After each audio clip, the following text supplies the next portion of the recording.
Welcome to another episode of Dungeons and Dungeons. Last time, the group ended up getting their bearings after the crazy adventures they went on and started to make a path forward. They explored the city, found the orbs of eternal harmony, and gathered up what medallions they had. They started making plans with Sundrel and Tellius. Oh, yeah, and then they went to Skolberheim and were chased by one of the new gods and nearly got incinerated into dust. But thankfully, they didn't. And Tyrion used the first instance of Wish in this campaign, and it saved his ass. Technically second. Oh, yeah, that is fair. The NPCs? No, I used it once. Spell. I used it once to cast like a second level locate object. That's painful. It's the first real use. Yes, where you actually had to roll to lose it. Yeah.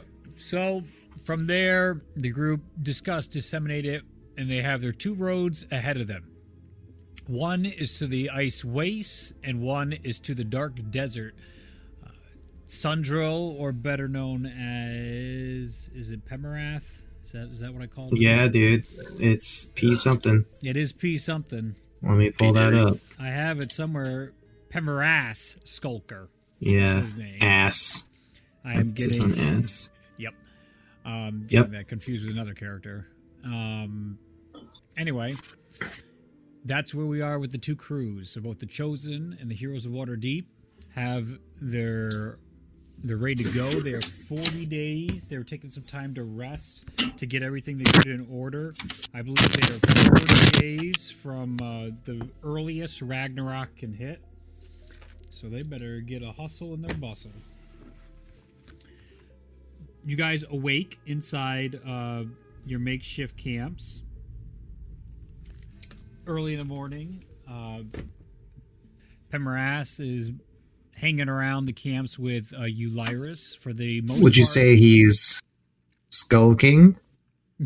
That would be an excellent adjective for how he walks normally, let alone on this day. Almost everybody is cleared out of Waterdeep at this point, going towards the secondary capitals, and the city is basically empty besides you lot. It is basically a graveyard from what it once was.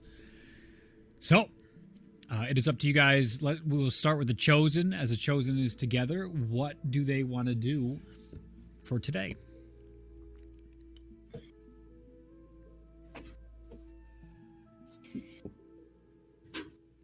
Which area has the potential juiciest prey? For Bologna, the Ice Waste sounded very non-confrontational. The Dark Desert sounded Boring, don't want it. super confrontational, and Mosna was petitioning for at least 20 to 30 minutes last episode to go to the Dark Desert immediately. Oh, she's on board with that. All right. So it looks like they're ready for the Dark Desert. That leaves Ulazal and Ralia. Ulazal was on board last we spoke to, and Ralia's here, doesn't want to burn her teleports, so Pemerass comes over to the group. You all ready to go?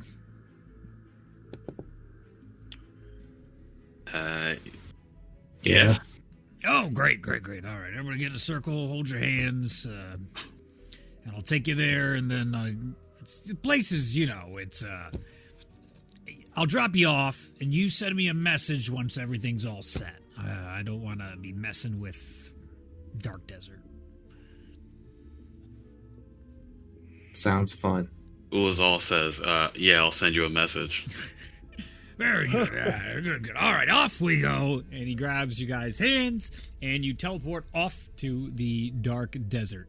As soon as you land inside there, you feel the blistering and offensive heat of the Dark Desert. You're on like this line where you literally see the sand. It's like normal reds and browns, and then clearly black. And there's just this like fog wall of just darkness. it's almost laughable optical illusion where it's like you put your head through, oh, half in the dark desert, the other half's not. Whoa.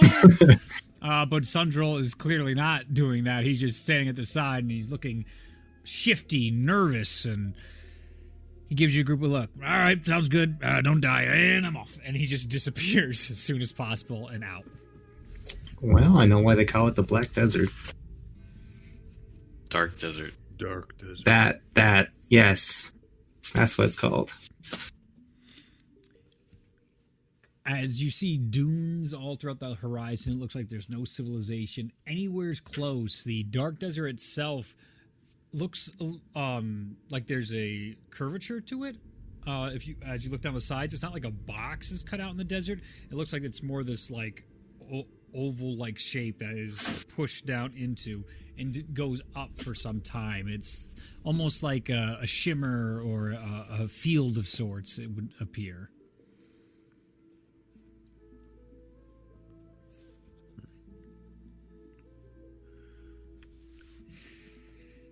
What do you do? Do you guys think it's okay if I touch any of the sand? Not if I do it first.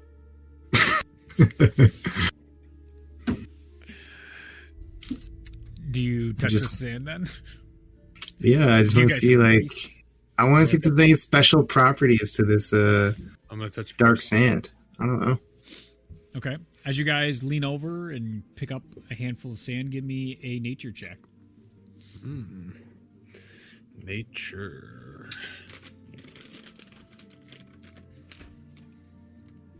And how many moons are there? Just one. Good. The other one blew up. 13. 13. It's coarse. It's great. Is it? 14. Yeah. It gets everywhere. It's terrible. It's everywhere.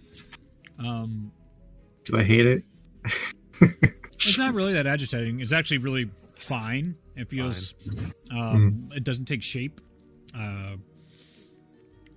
It's discolored, completely black, which is super strange. It looks like someone almost put like a pigment all over the sand.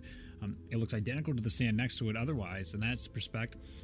Holding the sand, you don't feel any magical properties. You don't notice anything crazy. It just looks like the sand has been imprinted with this color. What if I compare it to the other sand? Putting them side by side, I mean, obviously they're so fine. You just kind of hold them both in your hands, and as you look between the two of them, they look like they come from the same area. Nothing smells off or any weird stuff? No. Okay. I'd say the group gets more of a weird feeling from inside the dark desert itself. Gotcha. I taste it. Tasting it, it tastes like sand does, surprisingly enough. Not more bitter. You take another out of the normal sand, you put it in, tastes the same.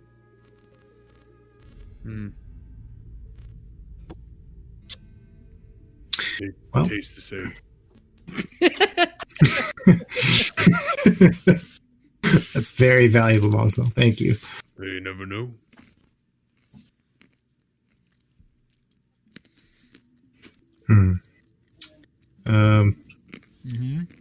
All right. Well, guess we should investigate the area then. All right, you guys are entering into the dark desert. Oh yeah. All right, go ahead and give me a. Say survival. You won't. Wisdom saving throw. God, no. Not more of that. Intelligence saving throw. Someone roll a. Choose somebody to roll a d6. Ooh. You can roll, Bologna. Not me, because I'm not actually here. Ulazal declines because he doesn't feel good today. Surprisingly not talkative. How about you, Relia? You feeling good today? Why not? Yeah. You're the brains of this operation here. 6. See? 6? We win. Whoa. All We right. immediately die. Very good or very bad? Let's see it. As Can't you wait. guys walk into the desert, you start to hear let me see. Can I do something fun here? Let me see. Oh no. D6 sounds like an encounter Mhm. roll. Sounds like a confusion spell. Or something of that nature.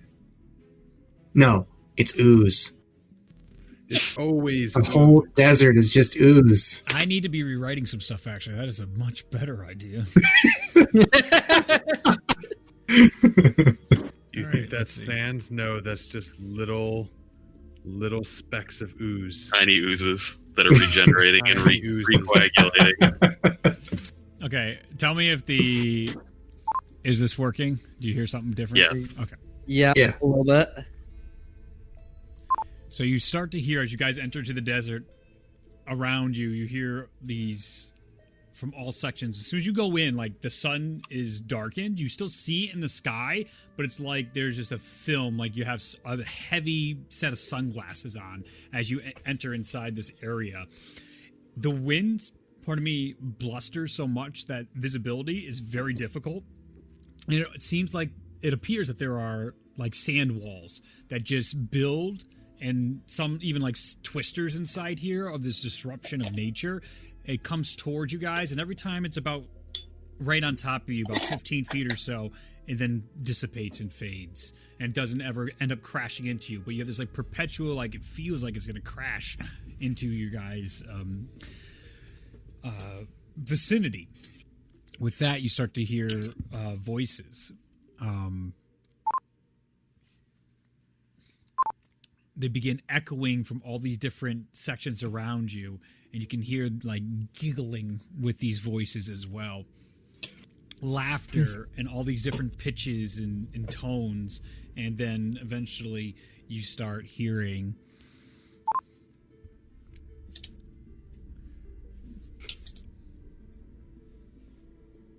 there you are. There you are. Look at you. It's wonderful where you are. I see them right in front of us. Maybe they deserve a reward. Would that be in favor? Or maybe a punishment? Punishments can be exciting. So can rewards. As you feel this unease come over the group, you begin to see inside the fog purple eyes start forming all around you guys in many different areas. Almost like an encapsulation in a sphere dome around you of all these eyes that are just hovering in the midst of space.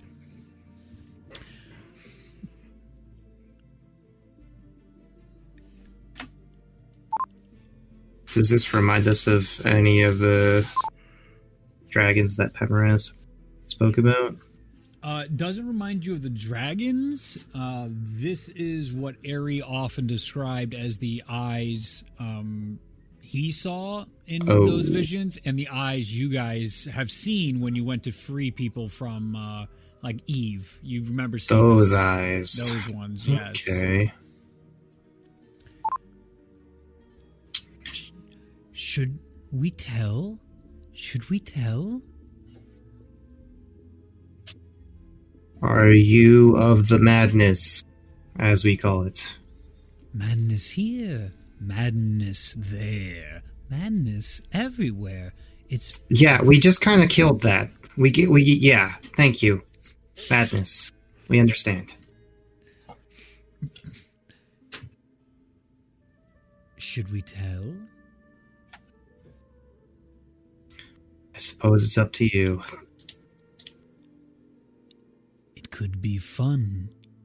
It could be chaos. Chaos is fun. Chaos is life.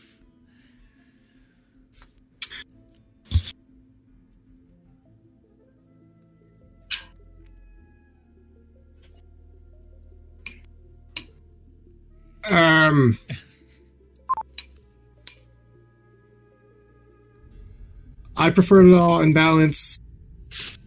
don't know if you would even say fuck. You see the eyes at that. Oh. You see the eyes at that start to they were swirling and they stop when you say that, and they seem to change tone quickly. Oh boy. Law and order. Law and order. Law and order. Weak. We won't tell. Won't tell. You can handle this on your own. Okay. The eyes begin to dissipate.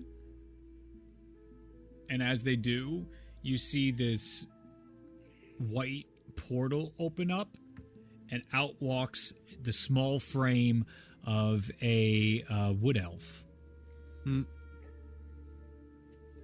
Does it look like a certain wood elf we may have traveled with for a long time? Well, it's fucking pretty dusty. You'd have to go forward to try and find that out. Ari! No response. It does not seem like there's a response. I'll walk up to him. All right. Mosnell, as you walk up. Hold the phone. Yeah. Nope.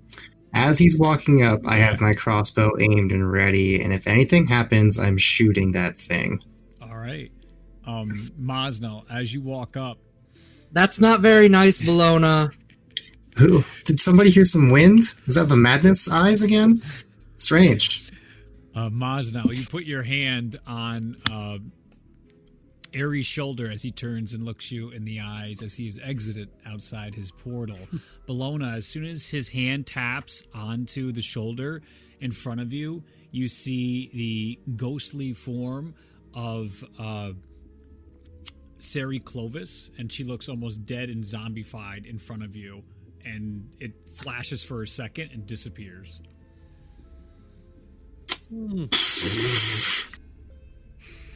Oh god. But isn't she alive? Or am I crazy? Ari, you're back. God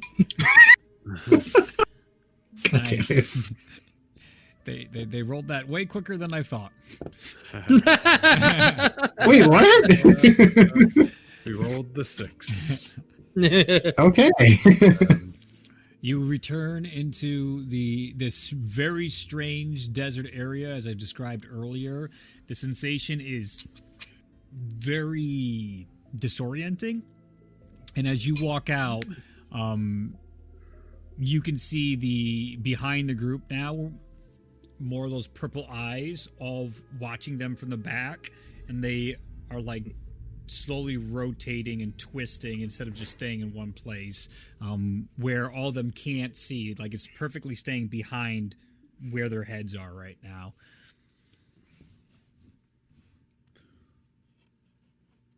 How are you guys doing? How are we doing? How did you get here? Are you okay? I feel great, actually. Okay, that's good to hear. Yeah. Bologna has a high passive perception, right? Yeah. In the darkness with the winds and everything, you still be able to see what's going on.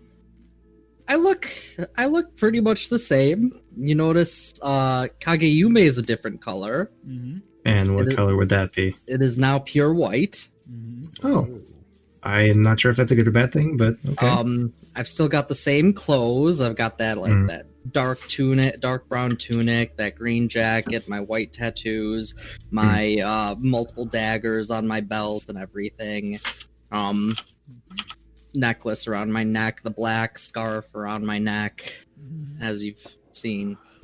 It's Ari the White. Oh my god. You do notice Aries' markings of madness are no longer the dark purple they once were. They are now white, like you have seen on Tullius. See? Ooh. He's Ari the White. You look a bit changed there, my friend. Just a tad. I hope for the better. Ooh. I think so. Are Are you like Glad to hear it. really powerful now?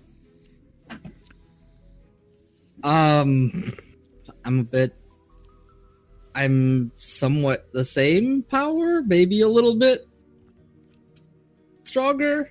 All right. Well, I Kinda- guess we'll see. I've got a little bit more speed when it comes to fighting, so that's a plus. Can you still see for a ridiculous distance? Yes. That's excellent. All right. How'd you go Well, to peer into this fog? Except here, fuck this place. This is ridiculous. except here. So, All right. We need to find a like dark desert worm to test you out on. or How about we don't jump into fighting yeah, things in a world we don't know what the level of danger is and is known for people never being able to escape. did you get smarter in this quarantine as well?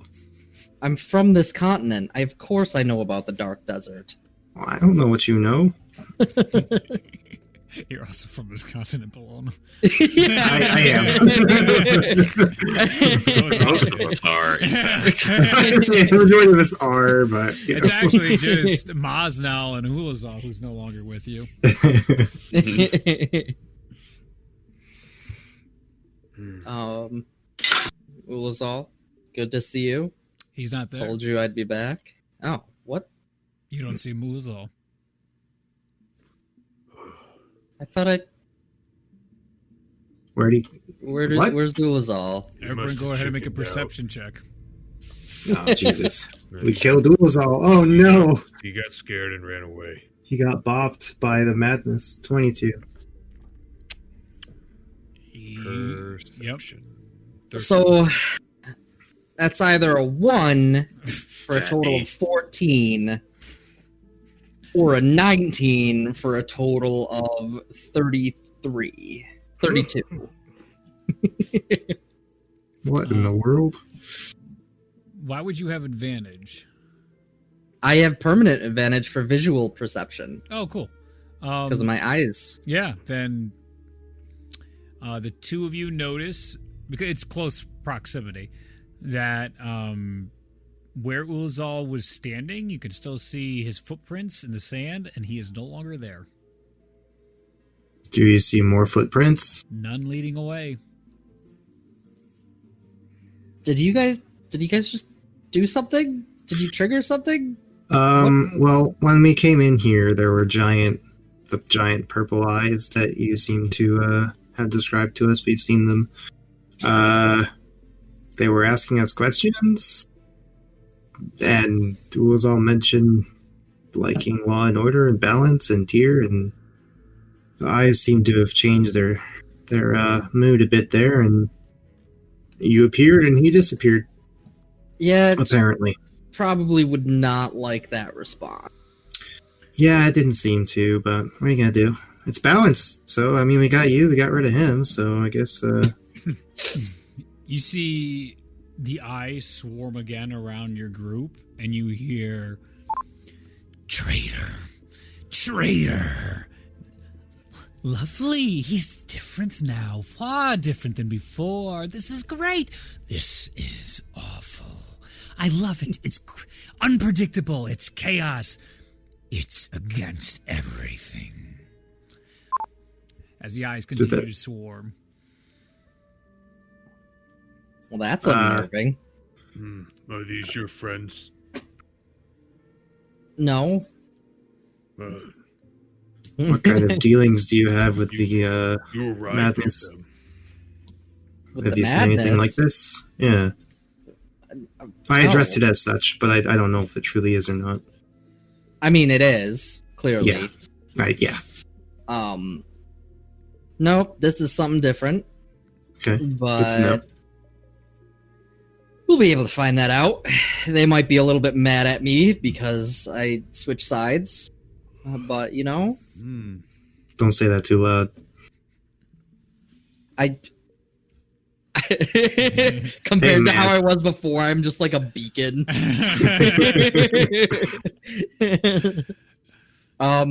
Actually, I never asked you. Are my eyes back to their original color? I would say your eyes have a slight like gold white glow to them, but it's not as perceptible as like the purple eyes were. It's one of those things like Yeah. if you look long enough, it just almost looks like your eyes have that same glow that the purple had, but for a more holy-esque color. But it's Yeah. obvious that they're not purple, though. Yeah. They're back to their natural blue. Gotta get a new commission. Did you get, like... Do they have Visine where you went? Or some D&D equivalent of Visine? What? He just had a really bad eye infection.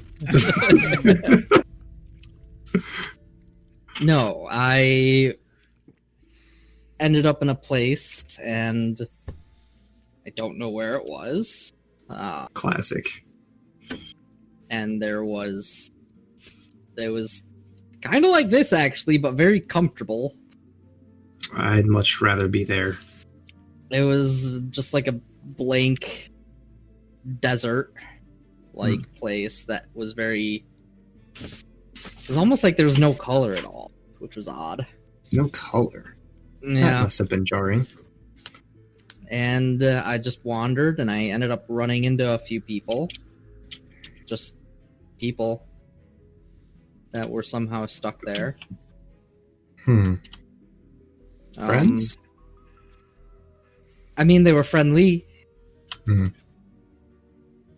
And I ended up being led to some sort of puzzle.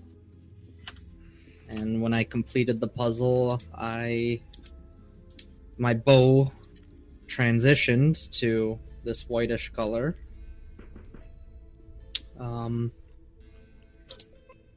And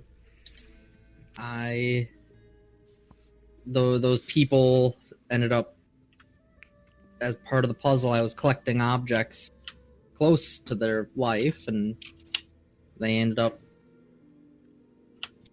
being weapons of a sort that they took up and defended me from a horde of creatures, madness creatures, so that I could escape through through a portal. That was nice of them.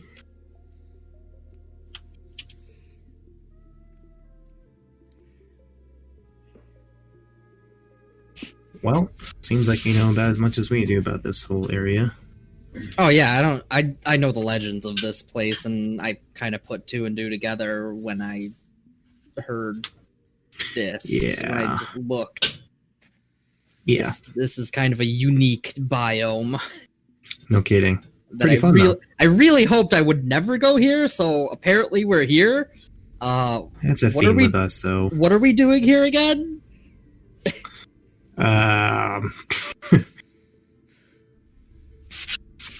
Going for a walk.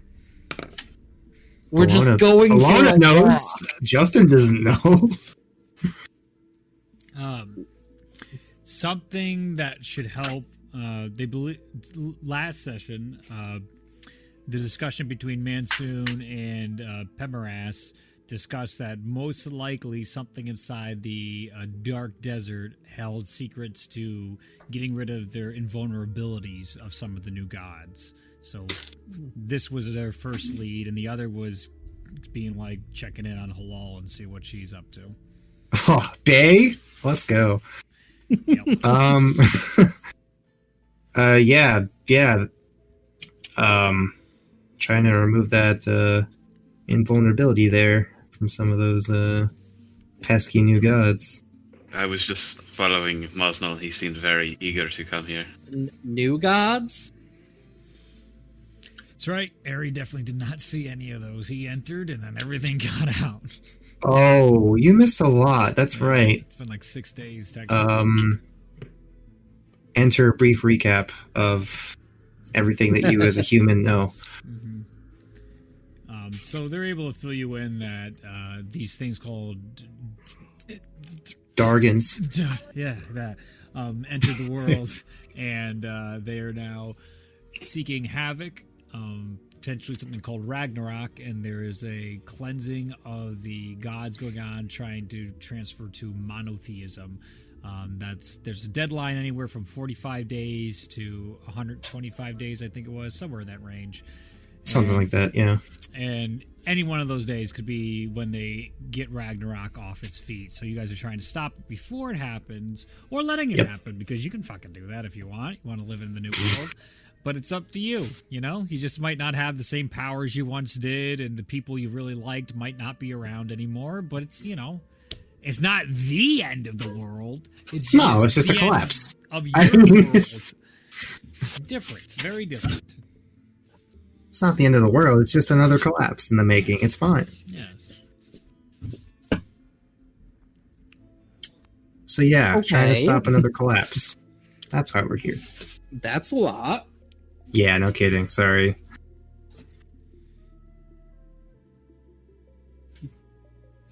You also realize you're 3 for 3 on unleashing really bad things into this world. We're not thinking about that right now. I know.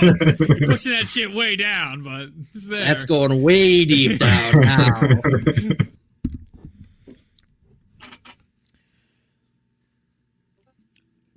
now. Somebody else. All right. Roll a D6 for me. If you roll a 6, re-roll the 6. Justin. Sure. Do I have any actual die laying around? No, I don't. Stack your die over here. Yeah, I know. The majority of them are at your house. 3. Okay. The eyes dissipate as they kept getting further and further back until the sand walls confuse you. As you continue to walk through this desert, you constantly hear these voices coming through, just as like...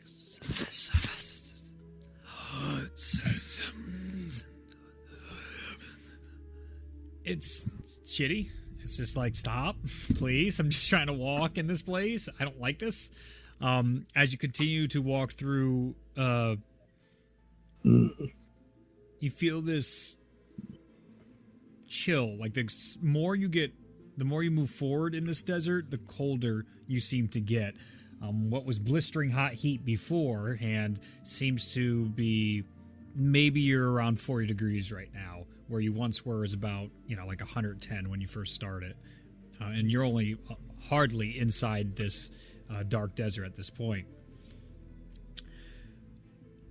Everybody give me a wisdom saving throw. Ah! Ooh, 22. Rolled a 3 for 13. No! 20. Okay. Ooh. 3? Man. Well, it's a 13, but What do you got, Marcel? Still. still not gonna save. 7. No, wait, no. I rolled a 6. Yikes. That means 10. Okay. Ralia and Maznell. The two of you The two smartest people in the group? see like the outline of Pinna, but the back of her, ahead of the group right now, and she looks to be in some sort of distress as she's slowly sinking into the ground. The other two of you see this outline as well, Ari and Bologna, but you're not as sure as what the image is. It seems a little harder for you guys to see. Ralia, in response of seeing that, is going to cast Detect Thoughts. I need you to roll a D100. Oh boy. I'm going to run over there and try to... Mazdell, and I'll grab his shirt, his tunic a little bit. Mm-hmm. Yeah. Maybe a hold for just a moment. What does that look like to you? It looks. I mean, she's gonna. If you don't do something, Maznell, it looks like she's gonna die. That's open to everybody. What do you mean, wait? She's in trouble now. She. 48. I can't even tell who that is. Who? It's what? Yeah. No, just let's take a moment and let's try to see what this is. I did this. Just remember, I did this. Oh god. We just lost Ulazal. We can't lose you too.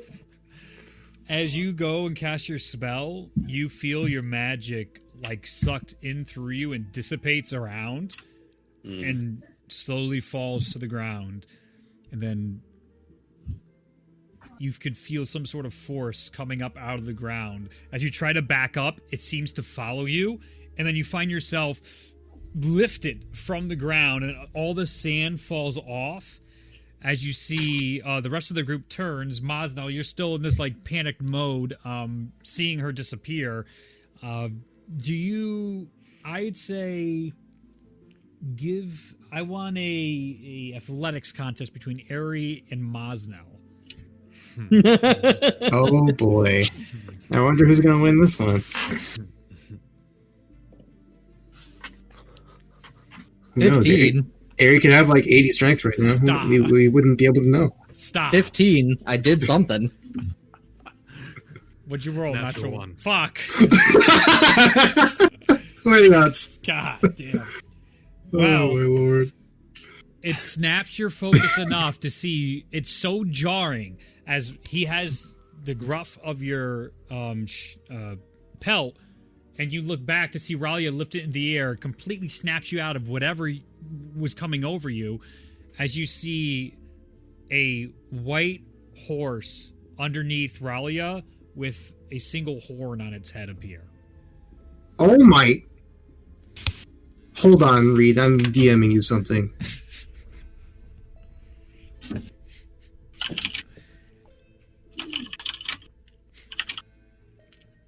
Ralia, you are in a state of shock sitting on top of this beast.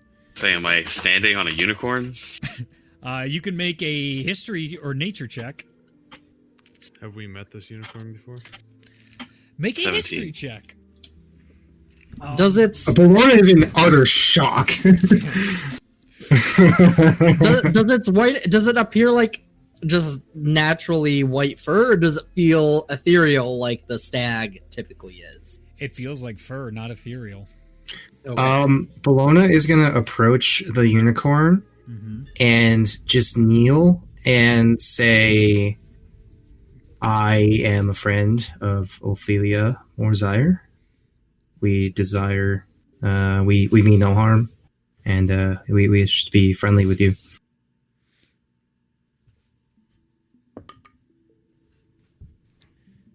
You all can hear telepathically, inside your minds, the warm voice of a female unicorn inside your mind. You can imagine that. I'm not doing that voice. But you have a voice changer, Reed. Do you want to hear how annoying the male to girl voice changer is? Never mind. What is it? Man to I do just want to hear a sampling. Here's a sampling of how annoying that sounds. Isn't that definitely what a woman sounds like? Yes. This is They what all a sound like woman that. sounds like. What do you mean? They all sound like that. It's just like Kind of feels like slightly. a shitty chipmunks. Like, rendition. It's like almost it's all of them are helium, chipmunks. but not all the way. Yeah, Almost all It's these. like I wonder if half hamster helium. would be better. Would hamster be better? hamster. Not all the way. What if hamsters are? Oh no! It's just more chipmunky. Jeez. That's exactly what I think unicorns sound like. Yep. I'll do it. Oh my god. I like it. All right, canon. I can live with that to be a unicorn voice. No, that's the voice of Yang. Ooh, that's better. That's way better. Hail the light. Yeah, 100%. That's perfect. All right. I'm gonna use it for the unicorn play it. because fuck it, why not? This is fun. All right. That's great. Hello there. We meet again. Again? Yep. With the asshole. It was The in the asshole? cave. It was in the cave, in the box, the magic box that you could. Oh, that's right. Secrets, dude. The dude who liked secrets. That's right. I thank you for freeing me And as a reward, I will grant you what I can. And it kneels down with its head, and I need everybody to roll a D100. D100. Can I cast Sending to let her know that this is occurring? Sure. 45. Okay, let me write down. Whoa. 45.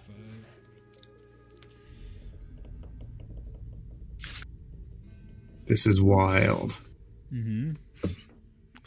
Who you're casting Sending to? One of my backup characters. Mm-hmm. Oh. Yeah.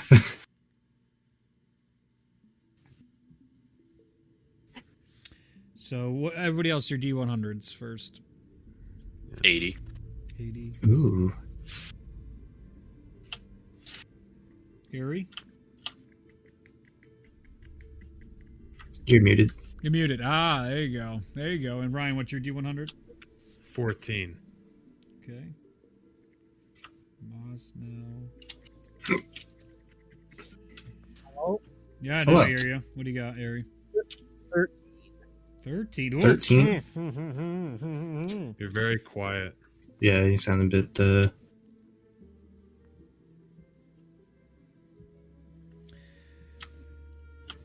Appearing in front of you. Hello? Hello? Bologna first. We hear you now. You see the ground in front of you, Bologna. Out from the ground, it has all this like beautiful inlaid design as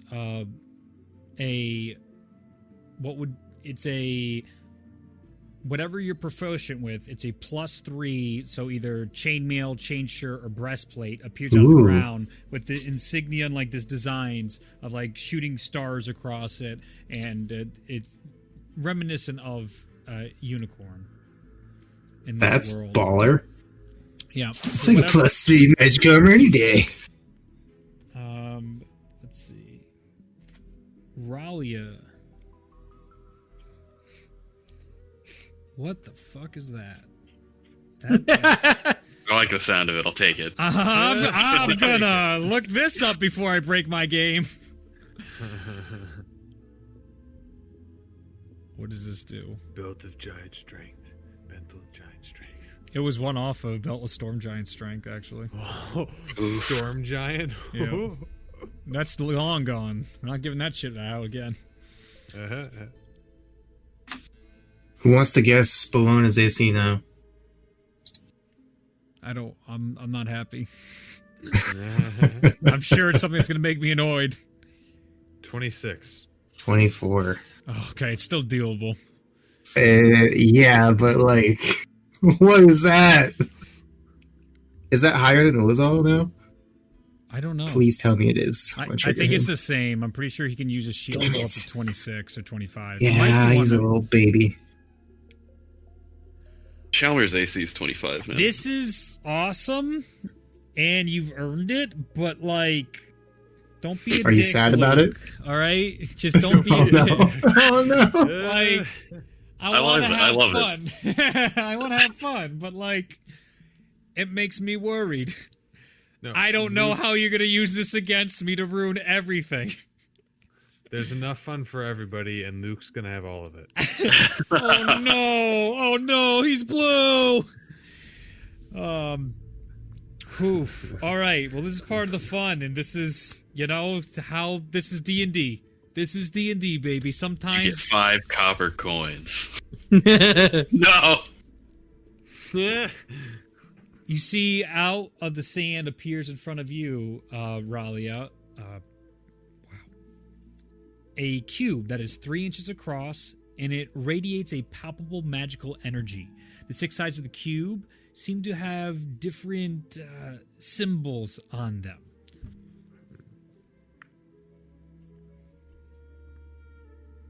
Take it. Yeah, you can take it. You can Do try I know and what this thing is? Or make a Arcana check. okay.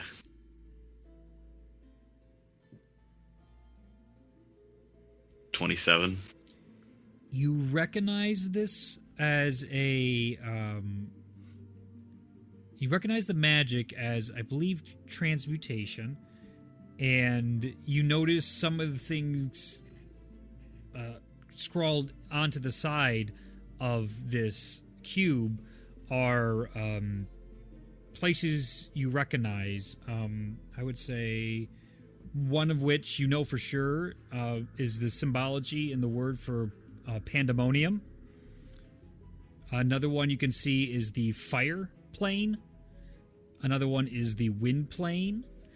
And another one is Arcadia. So that's 4. And there's 2 you don't recognize. Okay. You can add a cubic gate to your inventory.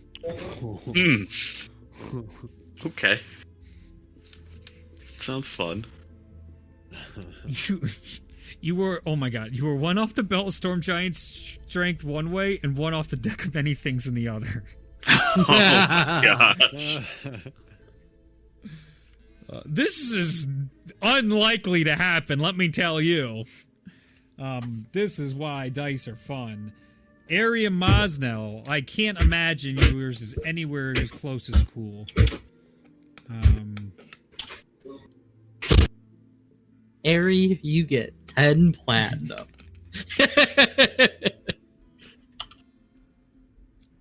What does this do?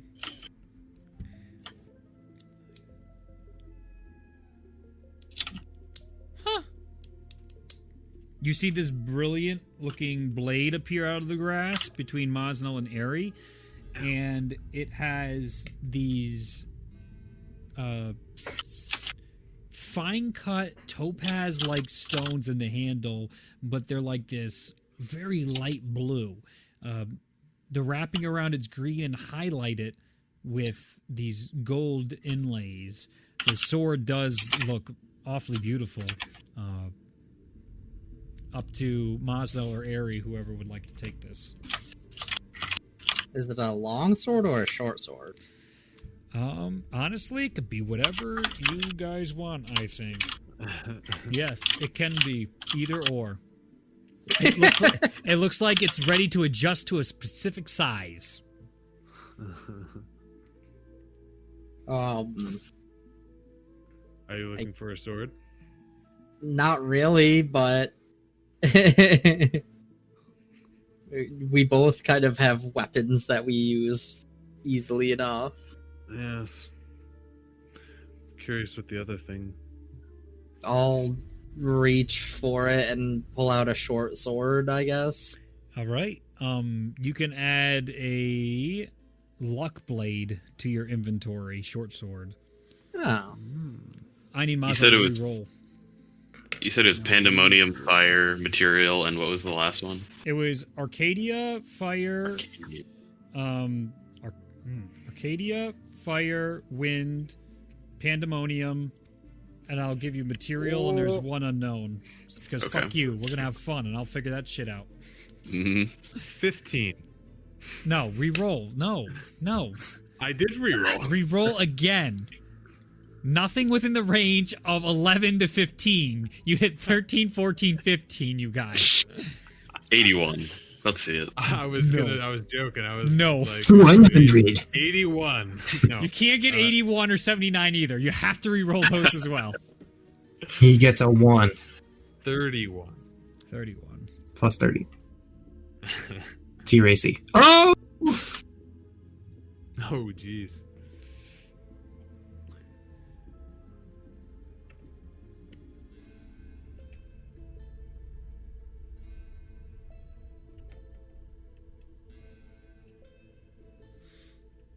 Okay. You see What a ring appear out of the ground. Ooh. I take it. All right. Seems magical. It's very plain and it's not ostentatious, so that's very Mosno style. Masno, let me take a look at that. All right. Here. Take a look. Cast identify on it. Roll a d100. Oh boy. Should I say 81 just because? 33.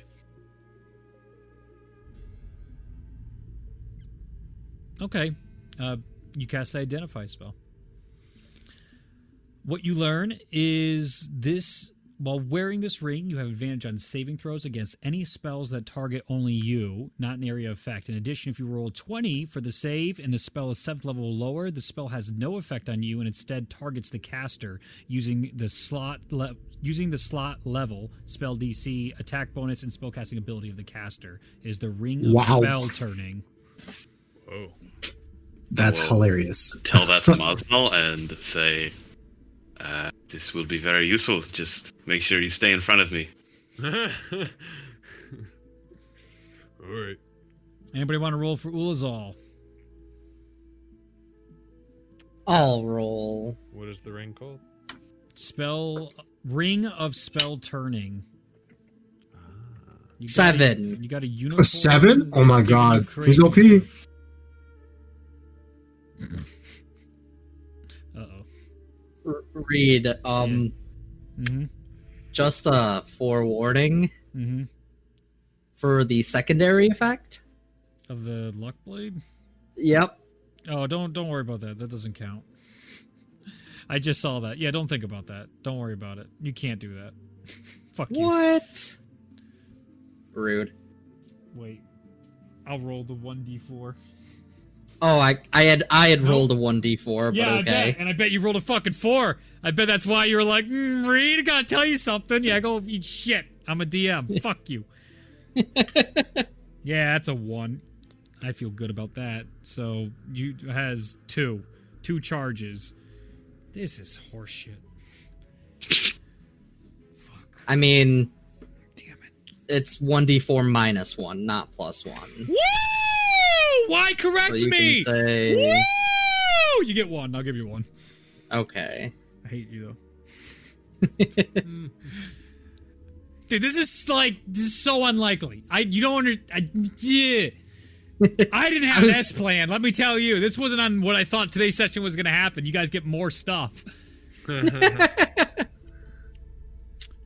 Walk into the dark desert and you get showered with gifts. Why didn't we do this to begin with? Yeah. Man, we had the deck of amazing things, the dark desert of gifts.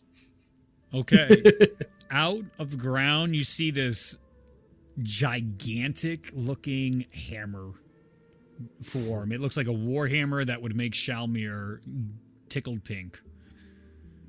It has a gigantic face on both sides of the warhammer as well. It almost looks like a dwarven face has been crusted on each side of the hammer. I'll say in chat, there's artwork for it. This is cool. I'm definitely not breaking my game.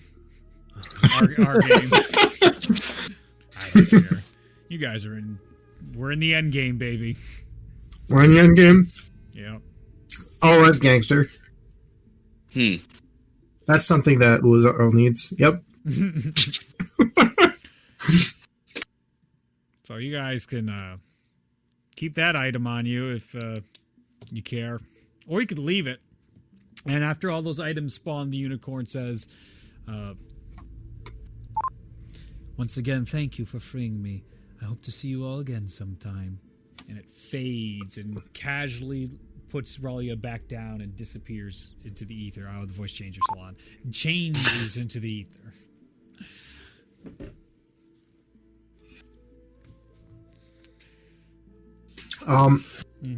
Hey, Ophelia. Hope you're alive. It's me, Bologna. Oh, roll D100, Justin. Ooh.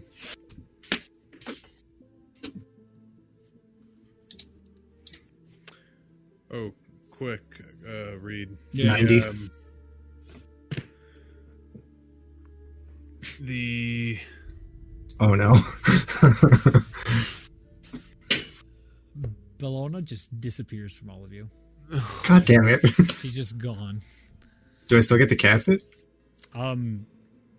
You feel like you casted it, but it didn't come out right. Everyone's still in front of you. Hello? You guys don't hear anything. I'm gonna poke Mosnell's face. Mosno, you feel a poke from nothing in front of you in particular. Ugh. There's a strange force. I'm just gonna and swipe. I'm gonna pants When him, you hit if that's that, possible. you feel a hand when you smack that. I take a step back. Are you okay, Masno? There's something here. Where did Uh, Bologna go? Where's Bologna? as you say that, I'm like poking your shoulder, What the fuck is going on? frantically yelling at this point. But Oh my god. You are yelling, and you can hear yourself. They can't hear a word you're saying right now. As now, Hello? a second member of your crew has disappeared. And you guys are being touched by what appears to be some sort of force. I'm gonna cast light. Roll a D100. I'm gonna cast Detect Thoughts Roll because I'm D100. assuming that they're somewhere around us. So 95.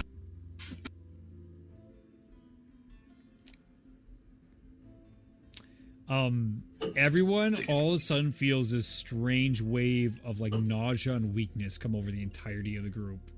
You feel it like coming from a particular area too. Some like force seems to wave over the group. What do you got, Luke? 60. 60.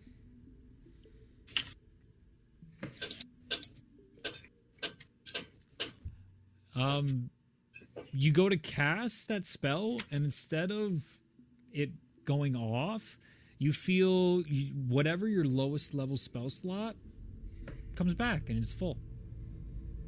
Whatever, like if you used level 1 today, it just came back. This place is weird. Yeah. People are disappearing. Hey, Reed. Yes, Ryan. What were you trying to say earlier? The amulet of grief. Does Yes. that require attunement? I don't know. In Did D&D it- Beyond, it does, but you've given us stuff that you didn't want us to have to attune to before. So it's Yeah, just no, I weird. think that one because it gives you so much buffs, you got to use an attunement slot. Okay. So Just you curious. gotta figure out your stuff, or you can try and. Oh my god, you have so many fucking things. I'm just looking at your inventory. This is ridiculous. Yeah, no, figure Oh it yeah, out. I got Figure it out. out. Part of the min maxing, baby. Wow. I think I need to give my other characters some stuff. Stuff. Right then.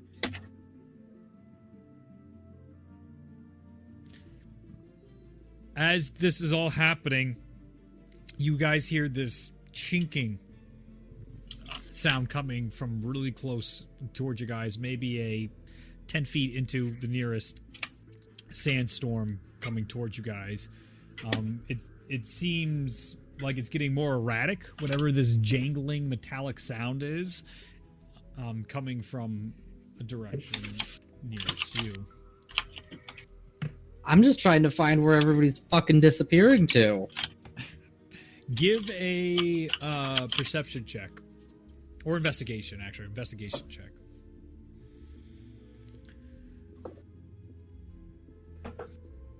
$24. You're seeing footprints moving on the ground in the desert. There's nobody there, but you're seeing footprints moving. I'm gonna go to one of the sets and kind of just like reach blindly towards it. You feel, Bologna, your kneecap being groped right now by Aerie. Slap him. Wait! I have blind sense 10 feet around me, You got a good meaning sense. I can sense as long as I can I'll- hear. I I'll can grope sense. him back with my. I'm aware of Kneecap. any hidden or invisible creatures within 10 feet of me. I figured as much. Yep. It was disorienting because of the sand, and it wasn't coming to your head, but now that you're focusing and you get a sense that there is absolutely a creature in front of you, invisible, and you are definitely touching a knee as you get groped back by Bologna. As wherever you want to grab back, you can, Bologna. The shoulder. You can As feel, platonic as possible. yeah, no, that's not what I was going for.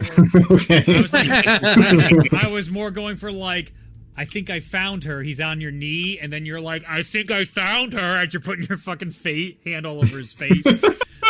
Is more what I had in mind for that. Nothing sexual at all, because no. Excellent. Taking note, I'm gonna look for, is there another creature in the vicinity? This, knowing I found one.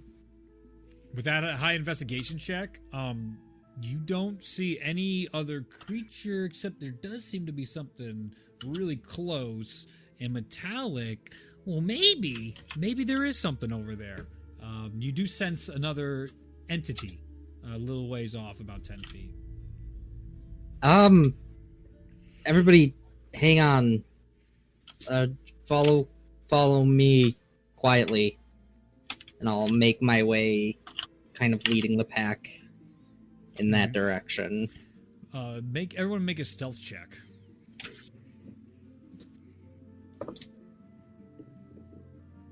Ridiculous. Okay. 23. Okay. 15. 34. What'd you say, Ryan? 15. Oh, I thought I heard 50. I was just like, No. get out of here. No, 15. All right. It's enough for the entirety of the group as Ralia basically gets blindsided as everyone's crouching low. Bellona's, you're like basically mumbling to yourself because nobody can hear you and you can barely see. You're almost like tripping over yourself, but you're like, fuck this. Like, where are my legs? I can't see my own legs.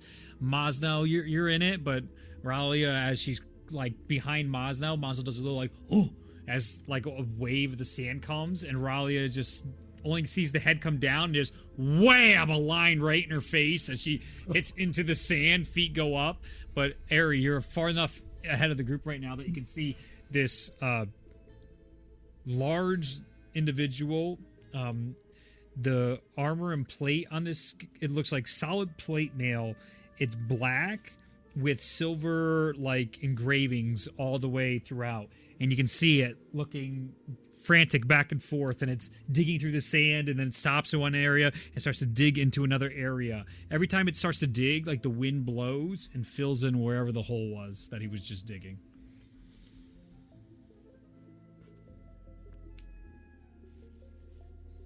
I'm gonna go back to the group. Mm-hmm. I'm gonna find whatever entity I found before that was invisible. Mm-hmm. Not knowing what it is. I'm gonna take a rope and tie a rope around them. As you're halfway through tying it around, the invisibility wears off, Bellona, and you're back. Oh. So, okay. Hey, I'll take the rope off. Mm-hmm. Yeah, there's something over there. It's like a big armored thing. oh, Big armored person, creature. I don't know. It's searching in the sand.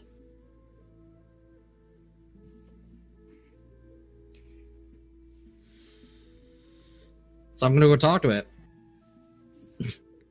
Okay. Yeah. I will come with you. You guys approach. Ari goes ahead, and as you see him frantically digging, how do you talk to the individual? Are you going sneakily? Are you casually coming in front? How are you approaching him? From the side, Mm-hmm. not super stealthily, and when we get like 40 feet away, Mm-hmm. kind of be like, hello? Are you in You have need to of go help? out of your way to go 40 feet. He was only like 10 feet away from the group to start with. It was just the sand walls are obscuring as they Oh, pass. then once I get into like a reasonable distance again, just be Yeah. like from the side, like, hello? Do you need help? As you shout that out, you see it looks over and you see nothing but like blackness inside, and this horrible demonic voice comes out, and you see him call out to you, help is greatly needed, and any help would be helpful. As he goes and continues to dig, and you can see he's just panicked as he's trying to dig down with his gauntlets. What are you looking for? I promised I'd help an individual. It's my last good deed I need to do.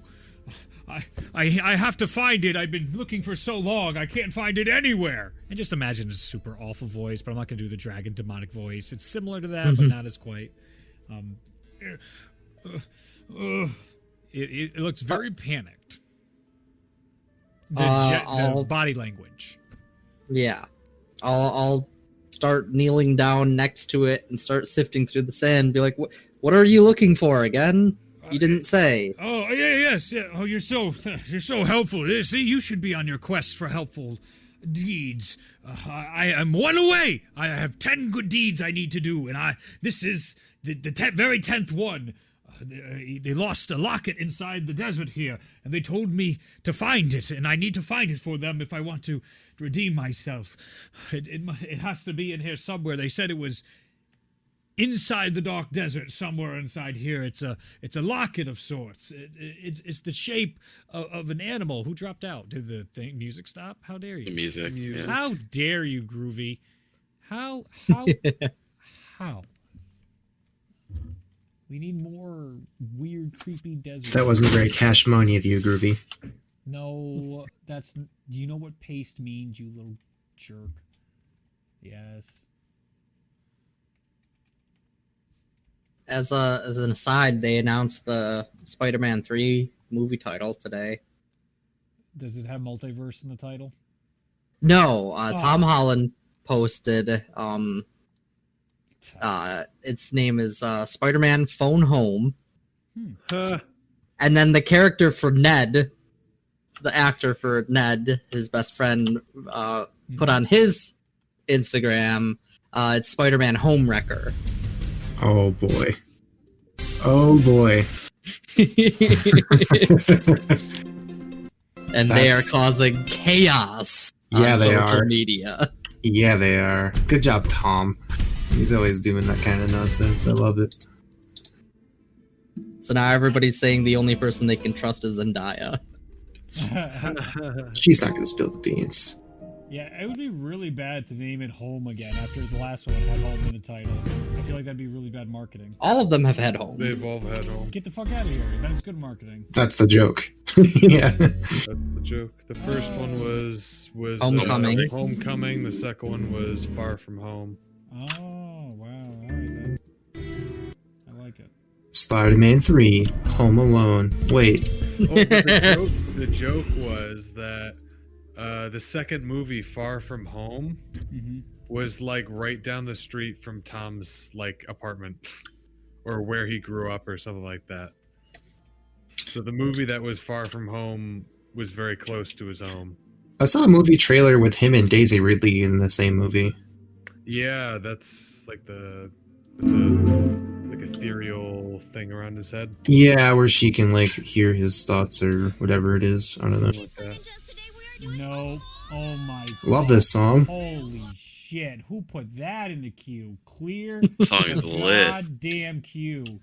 None of you are allowed to play this anymore. Use whatever happened in Minecraft world is now you're in trouble. That's what is You happening. have so much trouble with the groovy. It's fighting me. That's why. It doesn't want to just do this. Figure we should spice it up a bit, the music here. It's not Bloodborne, so don't worry. It's better, right? This isn't ominous. You're also in the dark desert, so. Feels desert, man. Woo! I'm so good at ambience when it works. Okay. What were we doing? Do I have the stupid voice changer on? I gotta double check that. No, good. All right. Right. The creature, the armored individual being, is shifting through the dirt looking for a locket shaped like a bird.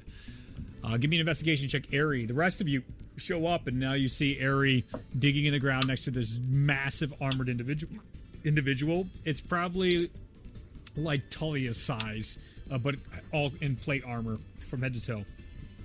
21. All right. Going through the sands, you finding a lot of fucking sand. It's a desert. There's a lot here, and maybe there's a better way of approaching this situation.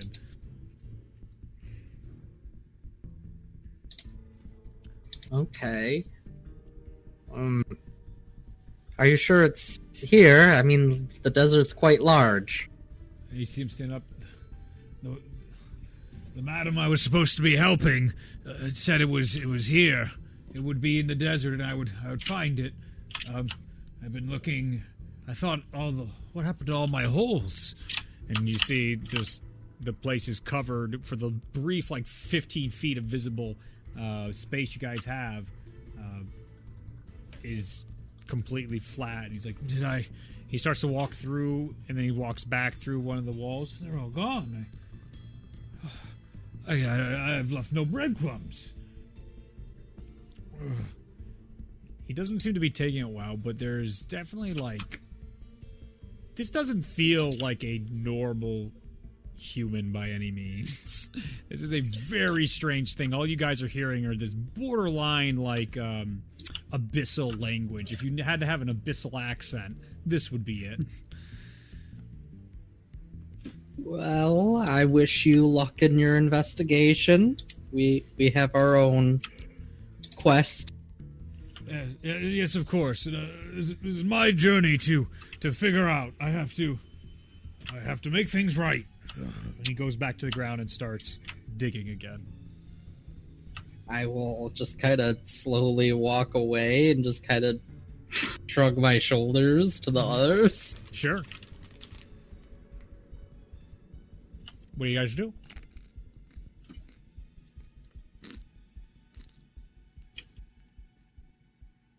Do we keep walking and trying to find Ulazal?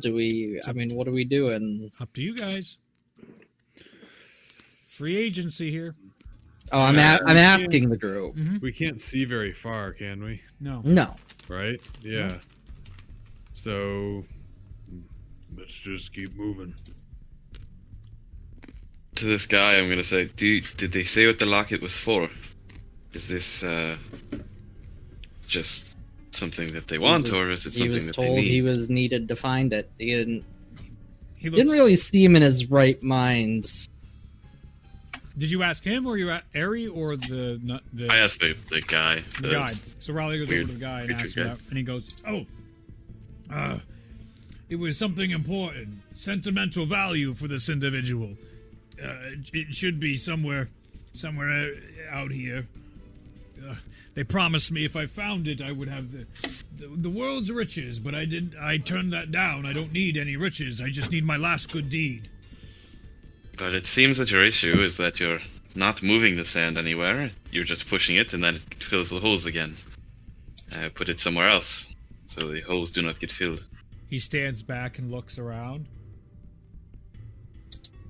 You're right. Right you are. That's gonna pose a problem.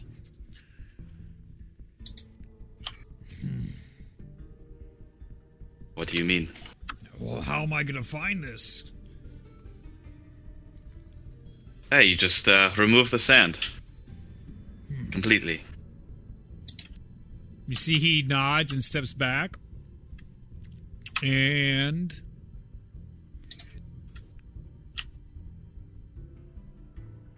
he takes out a sword, like it appears an ethereal sword in his hand, and he smashes the ground with it, and you just see this expanse of flame go off, and it crystallizes a whole section of this desert. And you see him look down, and he's going back and forth over the now glass sheet on top of the desert. And he's like, "Whoa, here, you've made great idea. Look quickly. Maybe before it fills again." As the sand starts to be going on top of the ice, or on top of the glass, he's looking down to see if he can find anything. Do you guys want to help him? Can I see anything? Yeah, go ahead and make a perception check. Yeah, go for it. 22. Okay. What is the other guys? Who else wants? 26. All right. The two of you feel like you're able, like you see something in the ground, something metallic, but larger than a locket. About, I'd say, 15 feet right at the edge of one of the walls where the glass happened and where one of the sand walls is right now. You can see like something gold and metallic towards there. But otherwise, it all looks like flat sand in this area underneath. Can I use Mage Hand to reach down there and try to grab it? You can give me a D100 roll. Okay. That's a 94.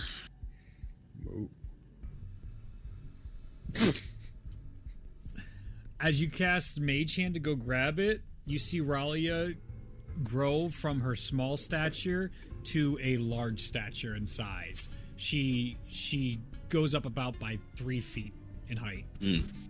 Shit. Does the rest of her change proportionally? Yes. I would hope so. Yes. Okay, I was going to say, it would look really strange if she just grew, but everything else stayed the same size. Nope. Okay.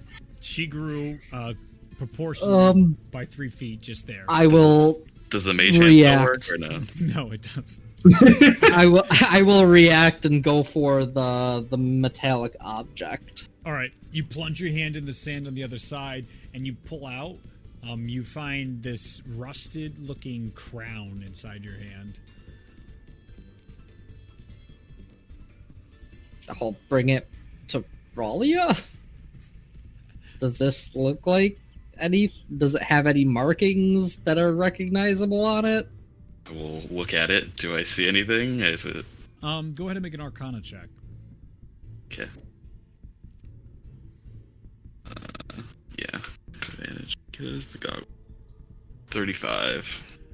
Doesn't appear to be magical in any way. It looks like to be a crown of some sort with some gemstones still inside it. Very small size, but a multitude of them. Crusted with lots of reds and oranges, so rubies and topazes all the way throughout. Probably the crown itself might be worth about... you guys would have to get it appraised, I'd say. But because of Arcana with what you know for gem pieces, probably somewhere around 50 golds worth of a ruby and orange topaz inside here. Doesn't seem like nothing magical, and I don't think it's what he's looking for. We could ask him if he knows what it is, but it seems like a crown. I'll Does go out this after. Good. crown mean anything to you? He looks back. No!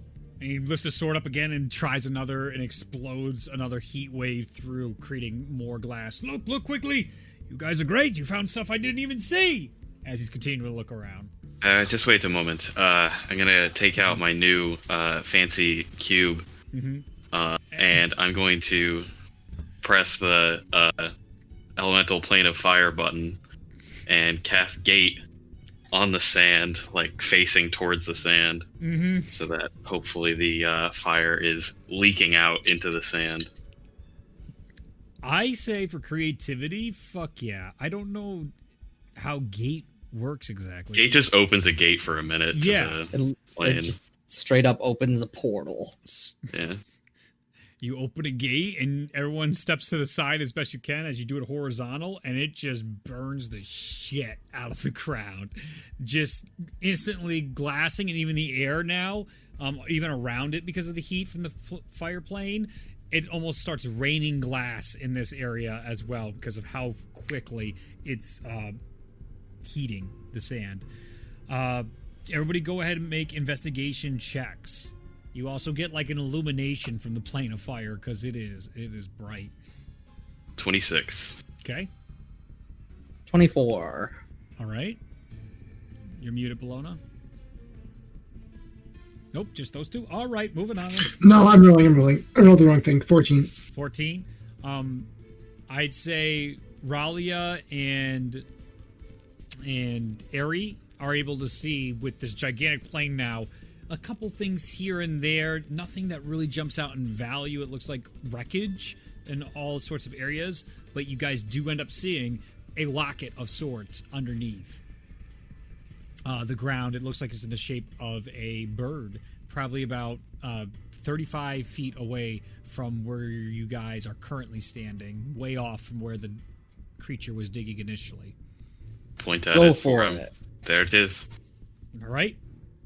Ari, do you go for it? Yeah. Give me a con saving throw as the plane of fire is still above you as you're going over to go grab it.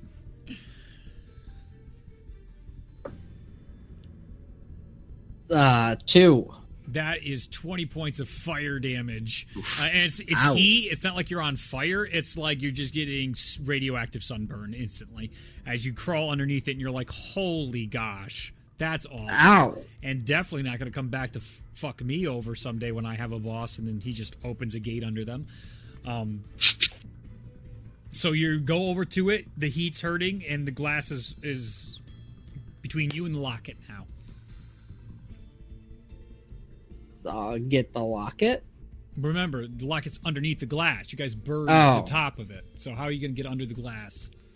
I'll take my dagger of frost and I'll stab. Yeah, as you crack into it, easy enough.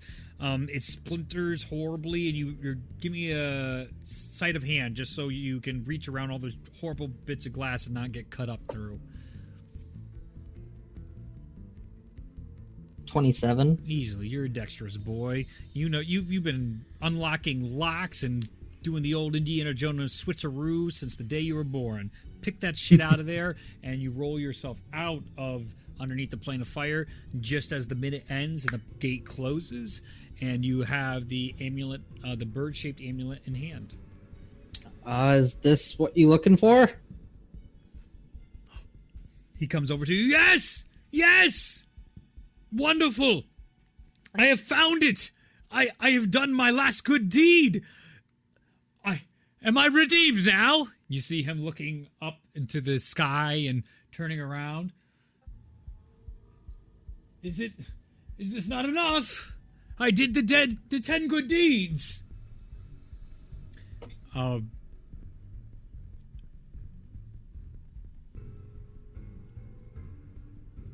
You see the locket in his hand glow and starts to form around him, and you see like these angelic wings come out his back, and he goes, oh, you have done me a great service, as he grabs your hand, and he goes, I will remember. And he just starts to float off up into the air. Oh my god. The black on his armor begins to go to this beautiful shimmering white, and the transformation itself gives you guys the familiarity that you've seen when Shalmir has gone into his ASMR form when he fights, as this creature now departs. That was something. Yes, that was definitely weird. We did a good deed, right? 1 of 10.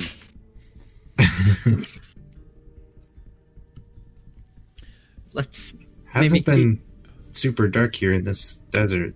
What's that?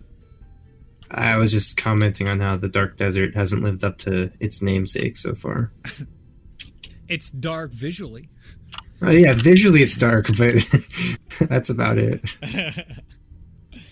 All right. Somebody else give me a D20 roll, or a D6 roll. D6. Yep. Who hasn't rolled one already? You said reroll for 6? Yep. No, I take Airy back. What? And replace him 5? with Undead Dell. All right. 5.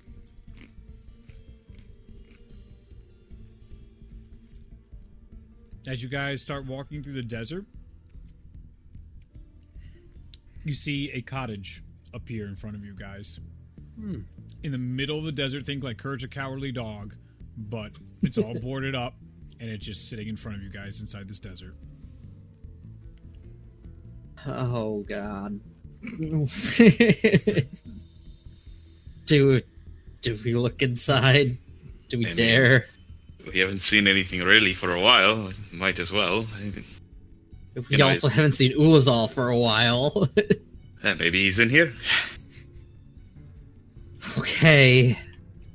I'll go up to the windows and just try to kind of peer in. Am I still big? Oh no, yeah, that has now come down. By the way, when you Raleigh was big, it wasn't like the giant tone, but her voice definitely dropped like a half an octave. But now she is returned to her normal size. As you guys find yourselves coming up into this place, the windows are all boarded up at this point, so you can try and remove them or try anything you would like. There's a porch that goes all the way around. It seems to be all encased. It's all made of wood. It doesn't look like it's some impenetrable substance whatsoever. Is the door, is it unlocked? You go up and the door is unlocked, but you see very strange writing on the door. It looks like definitely in red. Who knows what that is, whether it was like pen or paint or blood. It could be anything, really. And does anybody speak, is it Fiend? What the hell's the language for those fucks? Let me double check. There's Infernal versus Abyssal. Yeah. Yeah. This would Infernal would be Fiendish. Oh, fuck. Abyssal would be like devils and the abyss. I would say... Let me double check here.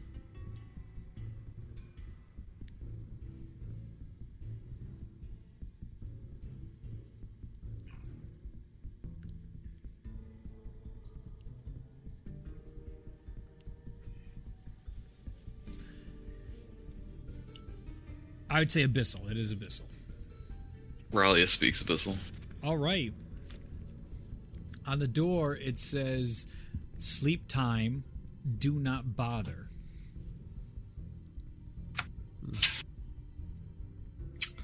Clear as day. Yeah, that's pretty straightforward. Yeah, They don't have to be bothered. obviously. Onwards we go. Okay. As all of you guys begin, as all of you are That's like, the most obvious one yet. What do you mean? yeah, as all you guys are like, "Fuck this!" We read the sign. Give me a perception check for the group. Visual? No, listening. A whopping 25. 13. Okay. 23. Okay. 18. Okay. Everybody but Moz now, funny enough, you hear the familiar cry of your friend Ulazal from inside the house. No, don't do that! Oh God. That does not sound like sleep time. Yeah. Well, maybe they were already disturbed by Ulazal, and he didn't read the sign. I'm gonna make my way back to the house and open the door. All right. As you open the door, even though there's these blistering winds, the floorboards, with every step, have this awful like the door going open. And you're like, fucking whoa, why? Like, it's longer. Like, you stopped moving the door, but the sound is still going. As you peek in, you can see a disheveled living room in this, like, massive nest. All over the walls, you can see eggs plastered all over the walls on the stairs that are going up to the second floor. In the center of this nest, you can see this, like, breath going up and down on something. And as it turns over, as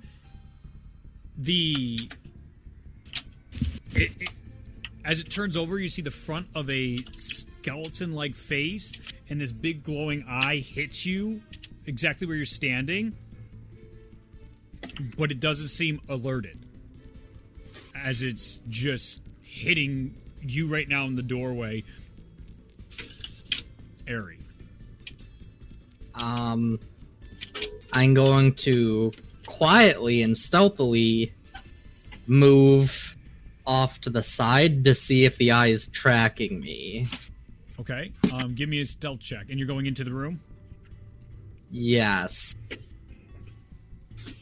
You can hear the scream of Ulazal from somewhere throughout this house echo throughout.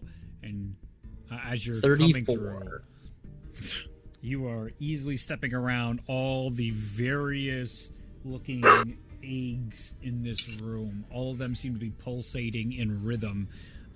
Little remnant of Orlith. You're like, hey, you know, this kind of brings me back, but much smaller. Much smaller. The eye does not seem to be tracking you right now. It has a... let me see.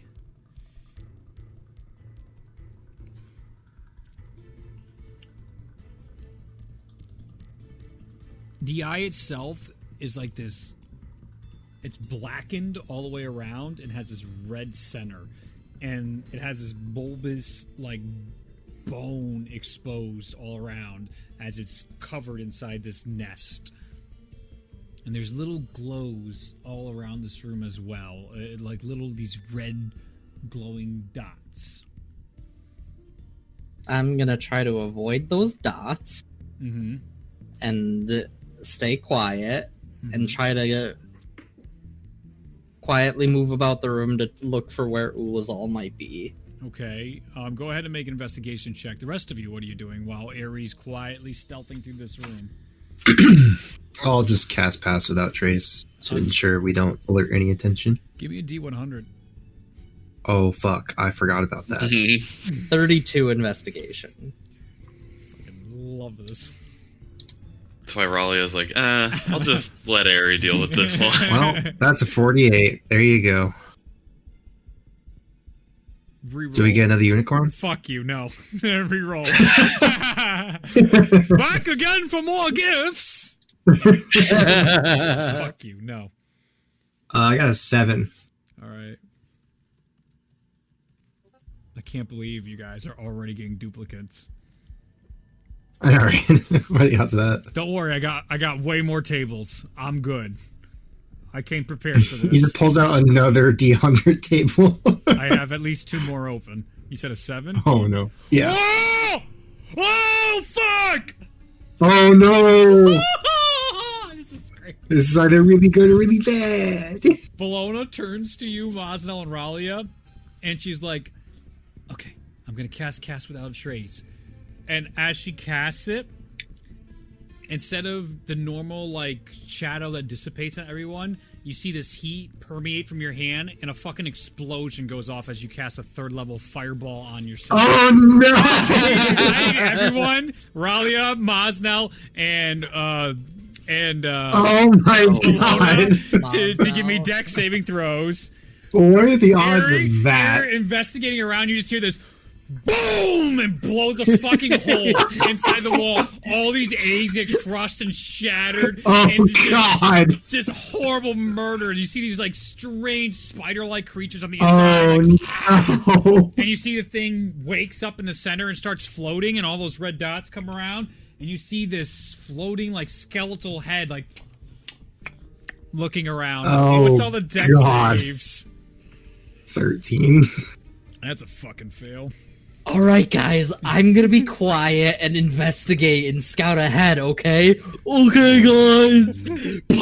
Hey, you're still quiet over there. Yeah. Yeah, you're so quiet. We're helping. Yeah, I got a 1. Oh, my God. Okay, what about you, Mosnell? 15. 15, you save, so you take half damage. I never knew I could be so powerful. Oh my god, what a dice roller app. Just make it quicker. You guys take 28 fire damage as the fireball explodes on you guys. And you see this thing. Oh, my God. Do we have a fun voice for this? We gonna try something? Should I try a voice? We'll try this Go voice. for it. We'll try something fun. Better immersion. All right. As it comes out, the thing goes towards the wall. The giant floating skull with a glowing... It now looks like the eye is completely black and there's red in the center of it.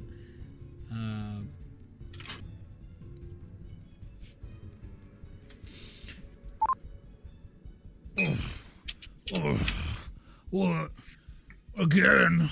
Oh, looks like another collapse. I better fix this wall. Oh, he looks at each and every one of you, and all these eyes start inspecting from each side, and he goes, "Oh, must be hallucinating more adventurers again from the good old days up in Adams." The door starts reforming, and as it reforms, you're all just sitting there on fire. The door goes back up, and then he goes, "What? Maybe it was the other way. Yeah, no, maybe this is supposed to go this way." I need everybody to give a... Actually, I gotta look it up. This is hilarious, and I love it. I'm so here for it. Does this look like a beholder? Go ahead and make a nature or history check. I need a dex saving throw from everybody. Why am I rolling low on my deck saves? This is stupid. That's a 21 for a history. 15. There's no eye stalks, but man, this fucking looks like a skull of a beholder, but it's like 20. exaggerated, but it's not. And this thing is foreign and scary. What? You've never encountered something like this, Ari. Mazno, what's your dex save? 11. 11. So Mazno and Bologna fail. Ralia saves. You take half. You guys take And 55 points of necrotic damage as he blows the wall out again and just explodes this horrible... You hear these, like, chilling calls and screams as it comes out, and you see one of those glowing orbs around it has lit up, and it's, like, holding the wall, and then you hear... No, it was right the first time. And the wall repairs itself back up again. And it turns and starts floating back.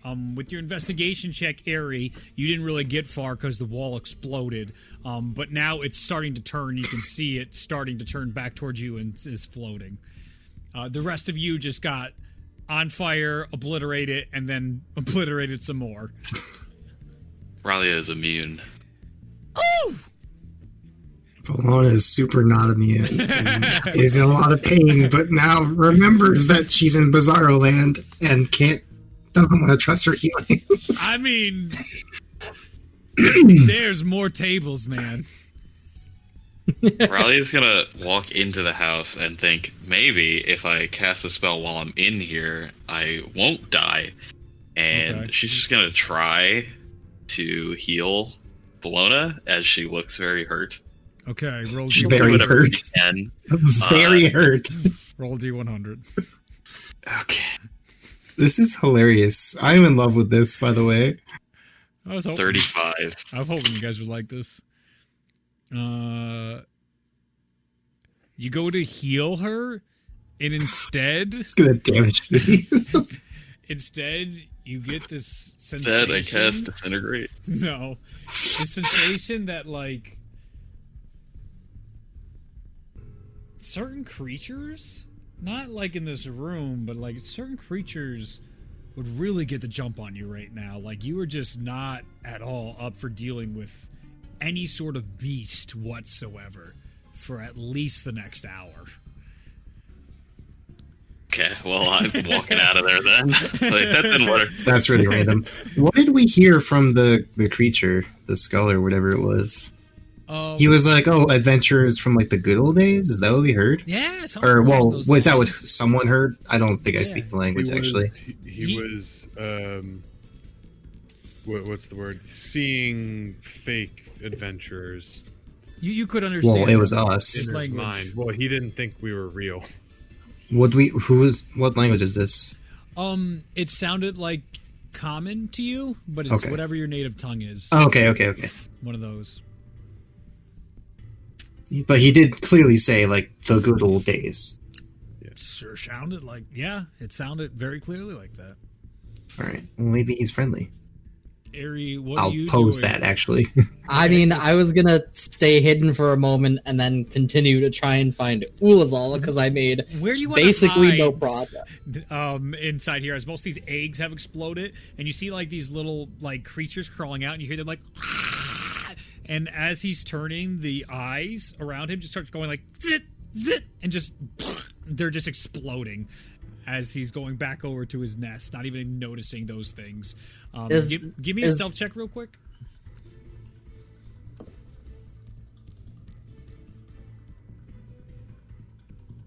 $27. Yeah, you find like a little alcove, like what you would assume would be the kitchen, also littered with eggs, but duck inside there real quick and peek around the corner as he goes back to take his position. What are you saying? I was gonna try to look for if there's like a stairway up or down because I didn't really get a beat on where Ulazal's calls were coming from. Yeah, do another investigation check. It seems like his voice is being like disoriented. So also, Bologna posed that thing to the group, so you guys can discuss whether or not you think he's friendly. 24. Okay, the rest of you.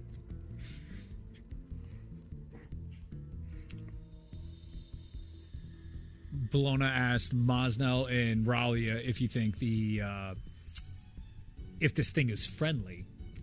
Do you guys do anything with that information? Or you're like, let's go for it, or you want to wait it out for Aerie, or what?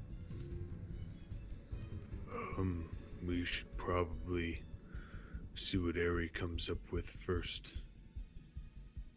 I'm good with that. I learned my lesson today. Still charred. All right. With your investigation check, you do see there is an old stairwell that descends down into what you assume is the basement. And as soon as you came in, there was a stairwell that was going upstairs. Where the voice is very difficult to tell, even with the 24. It seems like there's some sort of magical displacement of sound happening inside. I'll this try to area. aim towards the basement then. All right. As you descend towards the basement, you see the giant creature settle back down into its nest, and the eye begins. It's like it goes down. The eye then returns to a still position. As you start going down the steps into the basement, you see before you, chained against the wall, are 3 individuals. One of which is an Ulazal without his armor, and he is just in his undergarments. And you can see 3 devils right now standing and looking at him, and the other one's like, yeah, give me that.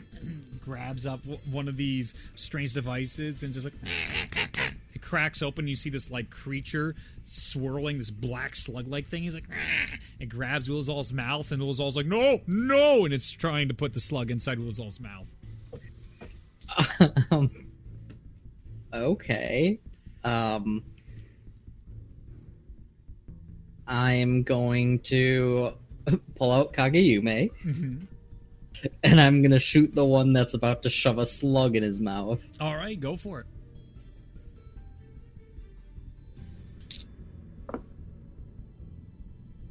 Oof. That is a 33 to hit, I think that hits. Pretty confident. so that's going to be a lot. That's gonna be a lot. Okay.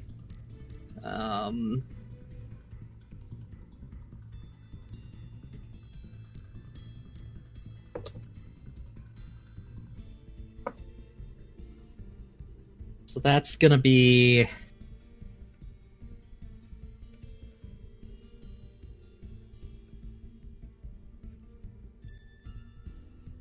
38 plus 3 force. 38 piercing, 3 force. The arrow pierces into the back of the devil's head and then carries the entirety of the body to the wall next to Ulazal. The slug drops to the ground and Ulazal's like trying to kick it away at this point. And you see the other two devils look, and you see them take steps back, and they just slowly disappear. They fade away. I'm gonna walk over to Ulazal carefully, looking for any booby traps in the area. All right, go ahead and give an investigation check. 28. 28. Doesn't appear to be any traps. Lots of torturing devices down here. The other two creatures appear not to be living anymore. As you've both their heads are down, one looks to be Khajiit. What is those actually called, though? Tabaxi. Tabaxi. One's Tabaxi, and one seems to be a human, both heads down and all torn up at this point. And Ulazal is looking pretty rough down here, and his eyes are do my eyes deceive me? Is that you, Ari? No, it's me. Let's get you out of here. And I'm gonna go and try to unlock the manacles. All right, give me a dex saving throw.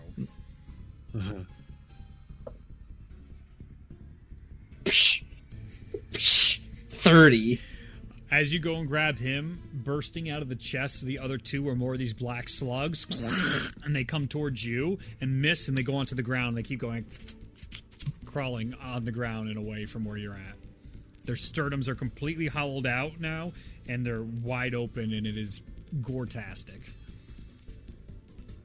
It's disgusting. And then you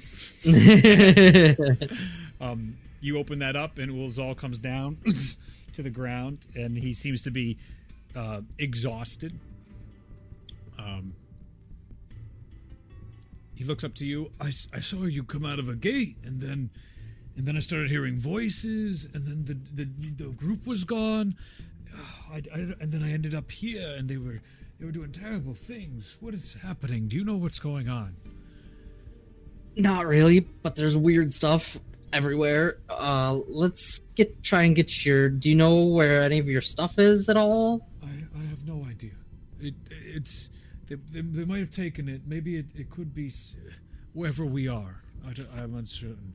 I could maybe try and cast a locate object spell. Let's not cast any spells at the moment. Are you they sure? seem to be malfunctioning for Bologna and Ralia. Oh, that's so inconvenient. How about we try and get you out of here first? Right, and then I'll patch everybody up. There's great imbalance in this area. Tyr would be most displeased. Yeah. So I will try to lead him back through the upstairs to the front door. As you start getting up the stairs, I need you to give me a wisdom saving throw.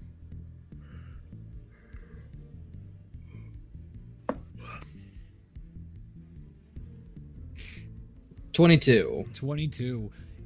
You see, as you're going up the stairs, you start to see fading in a devil, and it grabs onto your face and goes, "I want your face!" And as it begins to try and take your face, you just like, no, and straight up push it off, and you see, and it just fades again. You see That's Ulazal. fucking terrifying. Hey, at least you still have your face. Oh. Harry, we need to get out of here. Yeah. All right, let's roll a stealth check for you guys. As you guys get back up, you can see the eggs have started to hatch inside here, and these little tiny like spiders, think like Mandalorian season 2 things, are like starting to crawl all around all the bits of this cabin. I'm gonna try and get Ulazal to the front door so I can get him out, and then I can go investigate the rest of the house. Give me a stealth check. And he's gonna do one too. That's ridiculous. 27. Oh, Ulazal rolled a natural 4. So as you guys are getting up there and you're helping him out, he steps and cracks one of them, and you see the creature be like, "Oh, oh!" It starts to wake up again. Wait, didn't that just happen? And all of a sudden, another fucking fireball goes off. I need the two of you to give dex saving throws.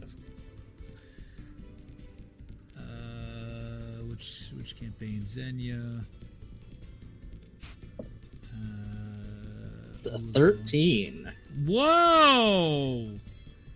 Only rolled a half natural, too. damage. Oh man, tickle me. Oh no! Oh no! Oh, Zendaya posted a Spider-Man name. Oh no. What is it? Spider-Man Home Slice. Oh jeez. Yes. That's the best one. I just rolled a natural 20 for Ulazal, so fuck him. Nice. So this is 29 points of fire damage as half the room explodes outwards, blowing into the kitchen and killing stuff as boards of wood go towards you. So you take half, and then he'll take half damage as well. He just burns a little bit, but he's not, he's not the worst he's ever been. How much? 29 halved. So it'll be 29 damage, and since you probably have your bullshit, you'll half it. I have my evasion. Yeah, that's it. That's So the I one. have it. Yeah. All right. 14. You see the... No, that wasn't right at all. It was more like the, yeah. And as he goes and leans back down, you see a bunch, like, you're getting Ulazal about halfway through, and you see, like, boop, boop, boop, popping in 3 beholders just appear inside this room. And you see them all just being like, one leans and starts biting the other one, and they start fighting back and forth. And you see one look towards the two of you.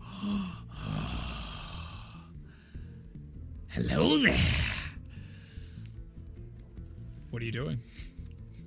Yep, we're fucking going. And then I push him towards the door and start running. As you guys see both Ulazal and Eri burst outward through the door, and at the very frame of the door, this glow comes out, and you see these eye stalks come around the corner.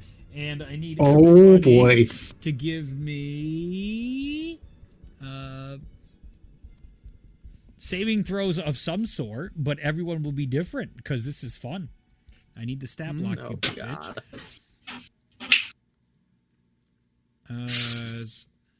Counterspell. No. Everybody roll a d10.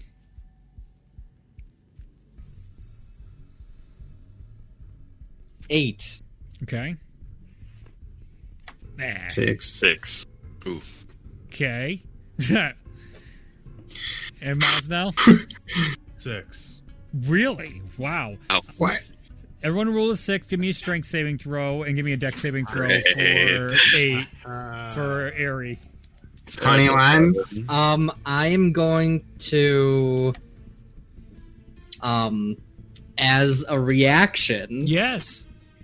I am going to, now that I'm actually fucking paying attention because all this shit is happening, my tattoos are gonna flash as I reach my hand towards Bologna, and you get to re-roll your saving throw. That's helpful.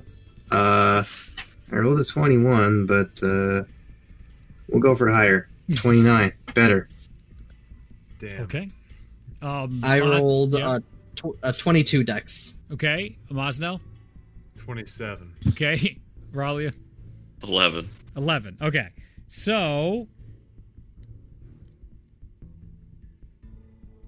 Okay. Eri, you feel your skin start to harden, and then you're able to get out of the eye line of that stalk, and your skin begins to go back to its normal feeling. It seemed to be getting hard as rock as you get out of the way. The other 3 of you seem to be caught in the same eye beam. Both Bologna and Masnal are able to push out, but Ralia, you're stuck, and you start being drawn in towards the beholder. She's like levitating off the ground, being pulled in towards it.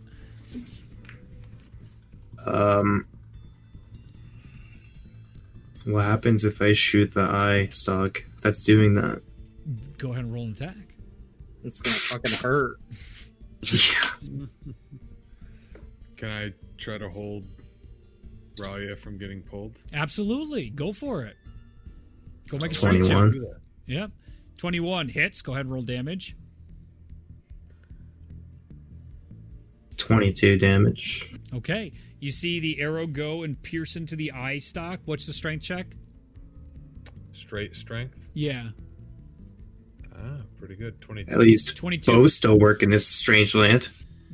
Mazo just rips Ralia from the pull and takes her out over the side as the beam is now broken the line of sight, and then the arrow comes in to finish the job, pierces through the eye stalk, and you go, ah, bullshit! And you see the beholder, then just a whole beam of fire explodes out from the doorway, and the beholder is incinerated. And and then you hear from inside, it's quiet time. Jeez, everyone's so loud here. Sleep time. Reminds me of those adventurers from before, when everything collapsed. You can hear that from back inside. You see beside you guys on the porch, a group of 5 individuals appear in front of you. One is this like halfling in these foreign garments. Another you see is a human, tall, and it has all these like purples and blacks, and it has a very recognizable metallic arm next to it that you've seen on Mansoon, but it does not. It's a woman. It does not look like Mansoon whatsoever. Mansoon's mom. You see next to that an individual that resembles what looks like to be Tullius, large individual. It's got plated armor, and you even see a star on its chest. Next to that individual, you can see an elf, and it has a staff on it, and it seems to have all the tree of life on their cloak. And you can see another halfling individual. It's got like these glasses and all these curly hair, and you all recognize that individual in the group from the carvings that you saw inside Ethril as the legendary Pappenbrook. You can see, yes, and you can see this group of 5 in front of you as a lot of them look to side, and you see one halfling shove the other, and then like they all shimmer out.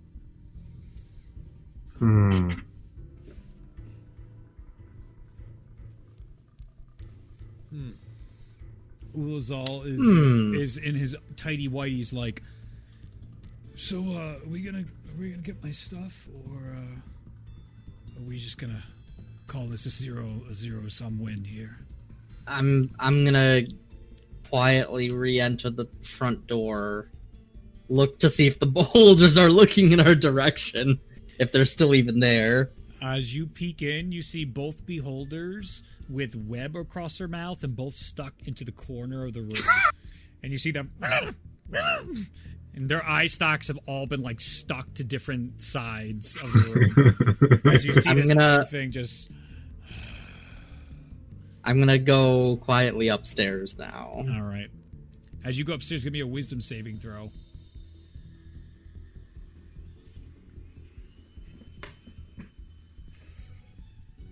18. 18.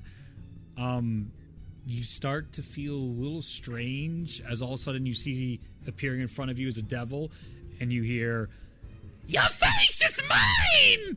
And it grabs you.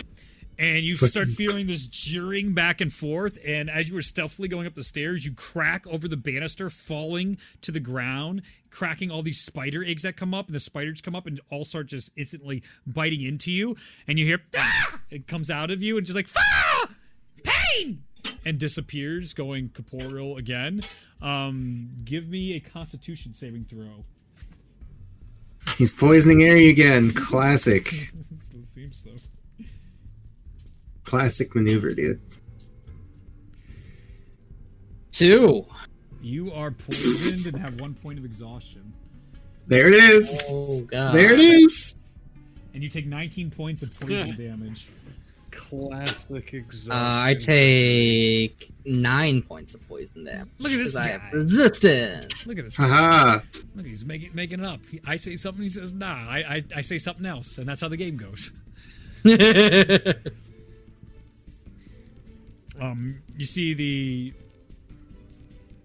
skeleton head float up again and just like, I said quiet. Roll a d10.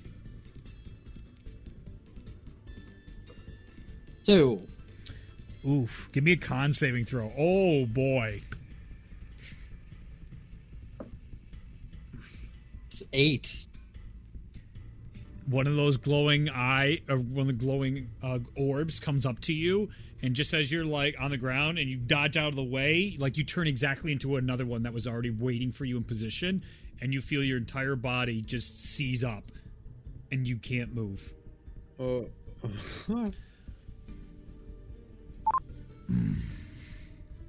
Good. Now sleep. As it floats back over and goes back down into its little nest. You can't move anything right now, Ari.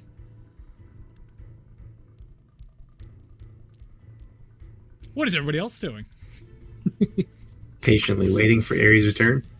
Who's all just basically in his tiny whiteies in the middle of the dark desert, standing with you three as all that shit's going on inside, and you hear her scream, and he's just like, sounds pretty rough in there. Yeah, it does. How long should we wait before checking in? Oh, I don't know. 5-10 minutes. 5 minutes. Yeah. Ari, the longest minute of your fucking life passes. And then you feel your body slowly start to come back towards you, and you smash onto the ground again. And you're like, oh, but everything's already destroyed, so thank God, no more spiders. But now you're like, okay. Slowly feeling back in all your limbs. Was there any, like, repeat saving throw for that? Yeah, it just weared off. Oh, okay. In this scenario, we're not in combat yet. You can always choose to go into combat when you want, but nope. Oh, I'm no. gonna keep sneaking by and try to look for some gear. all right, going upstairs right at the point last time something happened, nothing happened. You get up top and you peer in, and you can see this these bunch of skeletons inside here. And they're looking at one another, and there's a chest at the end of the room, and you see some of them have Ulazal's armor, another one has a mace, and they're like, we could. I can't use this. And the other one's like, this doesn't fit me either. What are you doing? I'm gonna come up behind one of them. Sure. And just, like, knife to the throat? There's no throw. These are skeletons. It's fine. I'll just stab one in the back. Okay. Go ahead and roll an attack.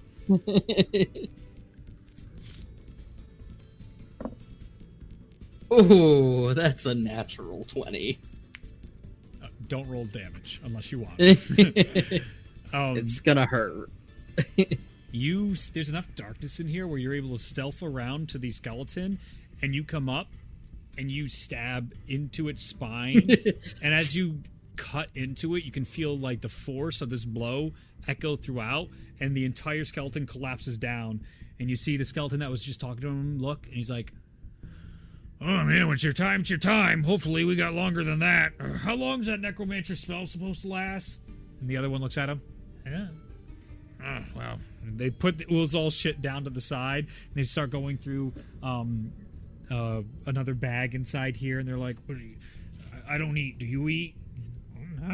You don't know much, do you? As he starts going through that bag. Do they not notice that I'm there? They straight up, because of your darkness too, they straight up just see him dissolve, basically fall to bones, and like, oh, there goes another one. Totally casual, totally like, knew this was coming. Saw nothing of the sort because of your natural 20, how quick you are, stealth-wise. All that was just this cacophony of just... I'll just go for the next one then. Right, sneak up behind him. All right, go ahead and roll an attack. I'm rolling at advantage too because I'm Yeah. stealthing. Yeah, Okay. yeah. This one is Their passive perception is like 9. Yeah. This is a 25 to hit. Yeah, it hits.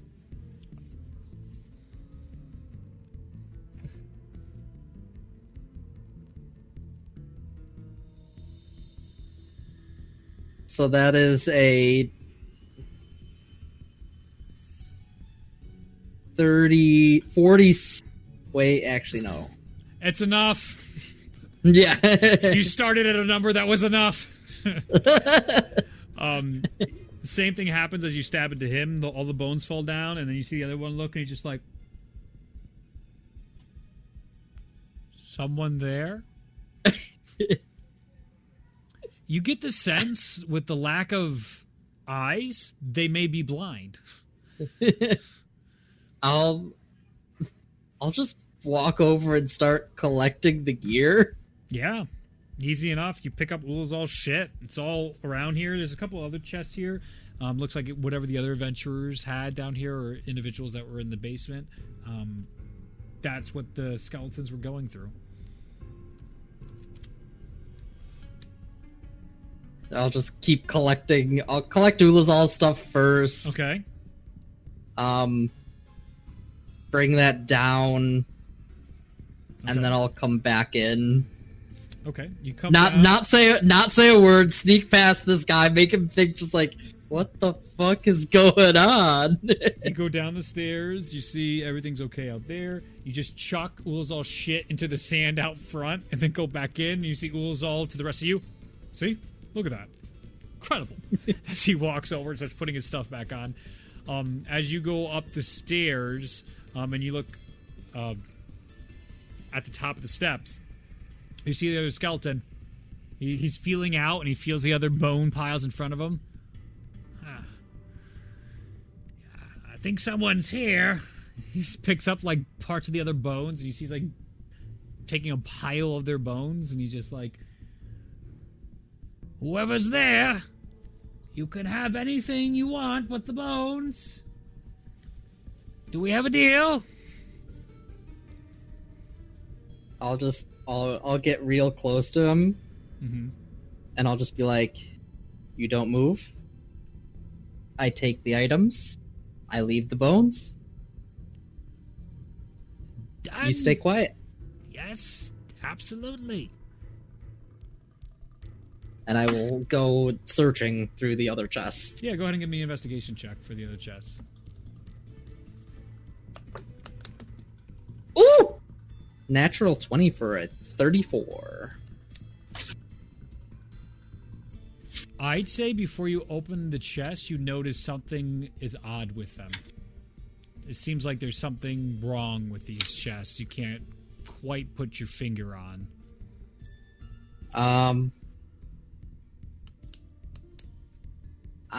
For all three chests, It appears that way. I'm gonna back up a little bit. I'll take a little pebble, or not like a pebble, but just like some wood on the ground, not one of the bones or anything, and I'll just like toss it at one of the chests. As it hits on top of the chest, you see the chest grow and break, and all these teeth come out, and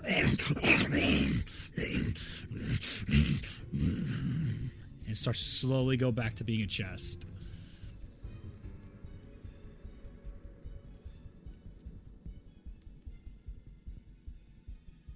I'm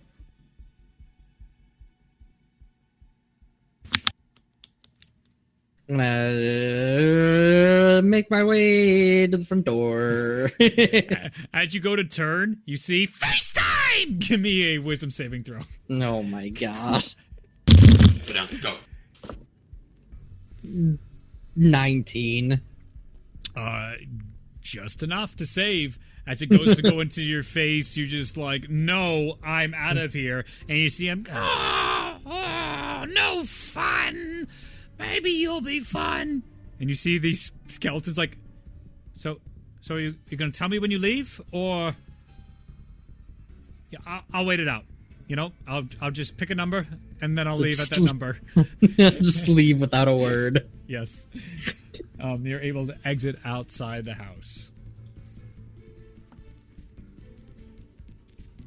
the group is together. Ulazal has his armor back on, and you see Ulazal being like, well, that was... Does he still have the bag of holding? He does. Okay.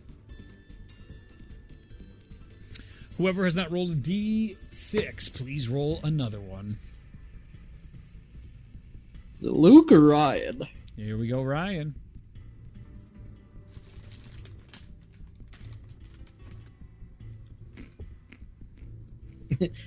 I just walk out. Yeah, there's chests with teeth. So I left him alone. All right. And you see Ulazal, probably the best. For the best. You guys move forward. And as you guys find yourself in this, the sand walls come and hit, and you find yourself in another open area. Like, even glancing back and putting your head through the sand wall you just came from, the house is completely gone. Inside this area, you now see what looks to be like a stump, and a couple other little smaller chairs around the stump, and two large creatures that you have absolutely seen before, one of which was referred to as Big Red, sitting across from one another, and you see them staring intently. And they have like dice in their hands, and there's a little thing in the middle of the stool that they're throwing dice into, and you see them, and they're doing this back and forth.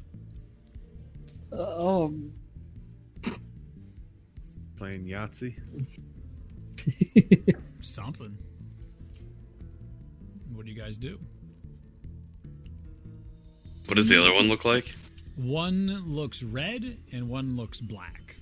They're these giant frog-like things with little blades coming out of their skins and warts all around. Their lower body seems quite smaller compared to the upper body. As you do get closer, you do see like a green one as well. It's got these long, like, what's it, old man Fu type of mustache down. Fu Manchu? Fu Manchu, that's what I'm looking for. And he's got his little staff, and he's sitting cross-legged on there, and you see him being like, giggling back and forth every now and then with a roll.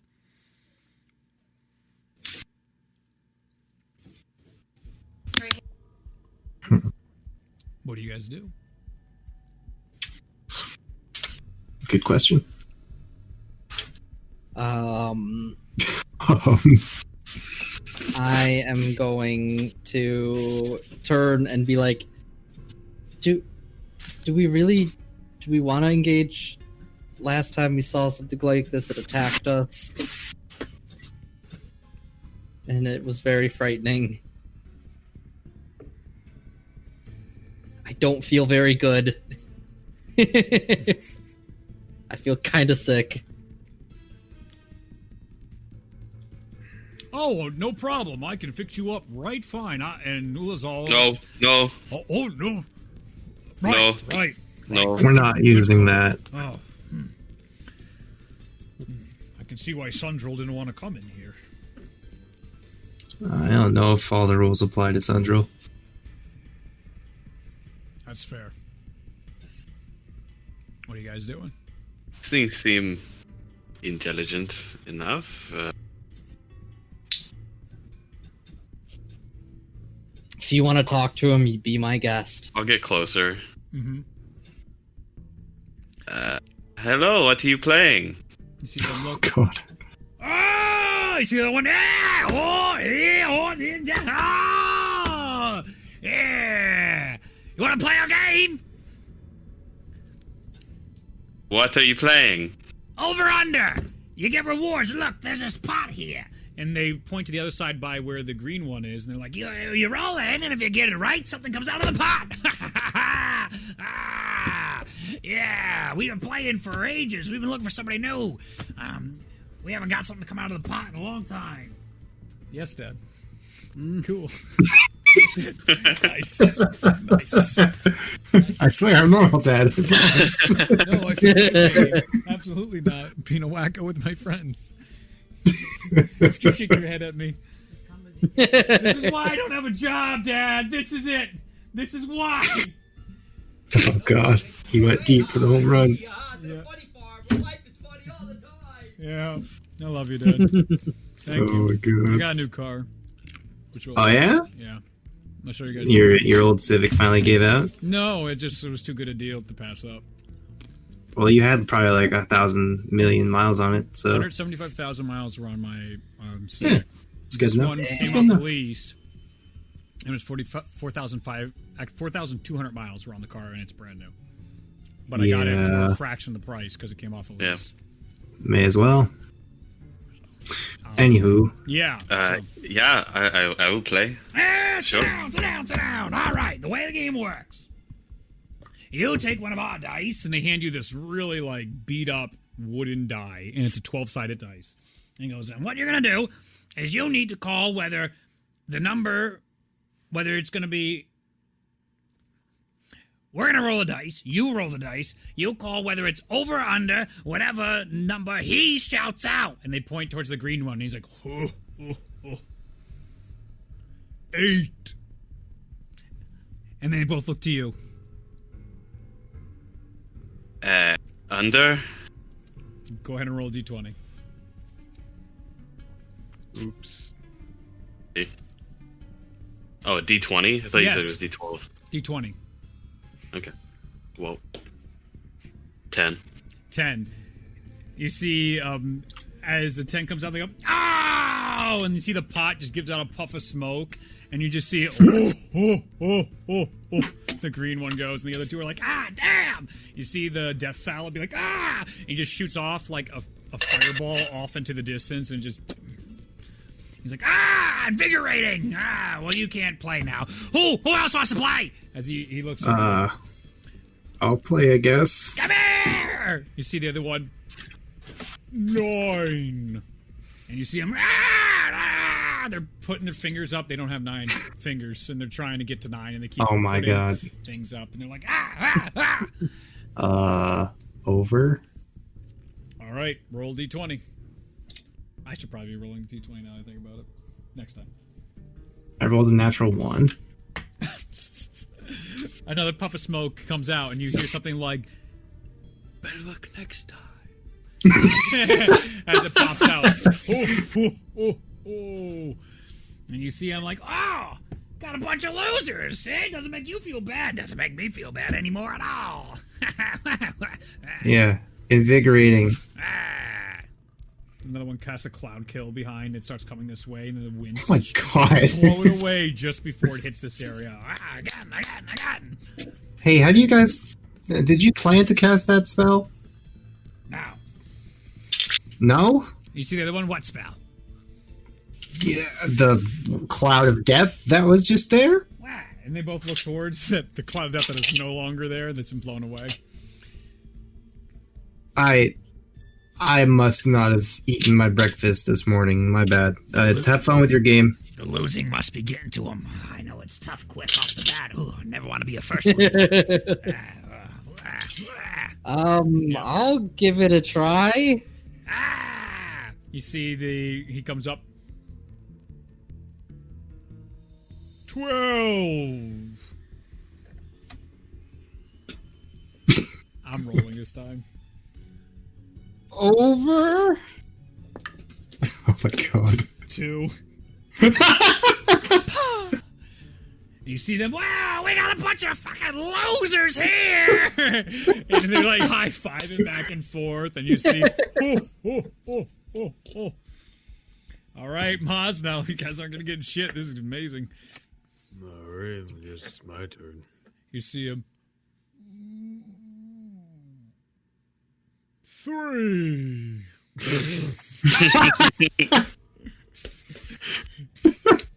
Oh man, not so good with the numbers.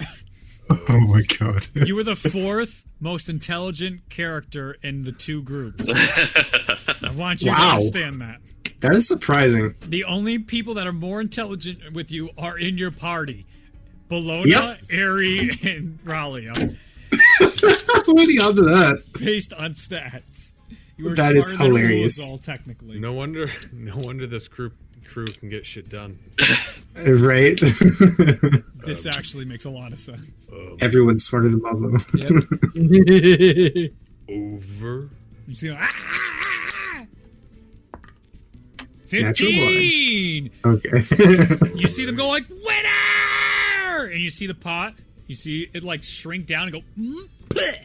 And a fucking sword comes out and sticks in the ground. He does not need another one of those. Come on. Do you take the sword? I'm gonna take the sword. Yep. You can add a +1 sword to your inventory if any. Prize. That is hilarious. Again, the prizes get better! An excellent addition to my collection. Oh my god, dude. Oh, I actually fucked up my own game, but this still works. I had it another way. Maybe we'll do a round 2. You suck I'll bad. play. Oh no, he keeps going.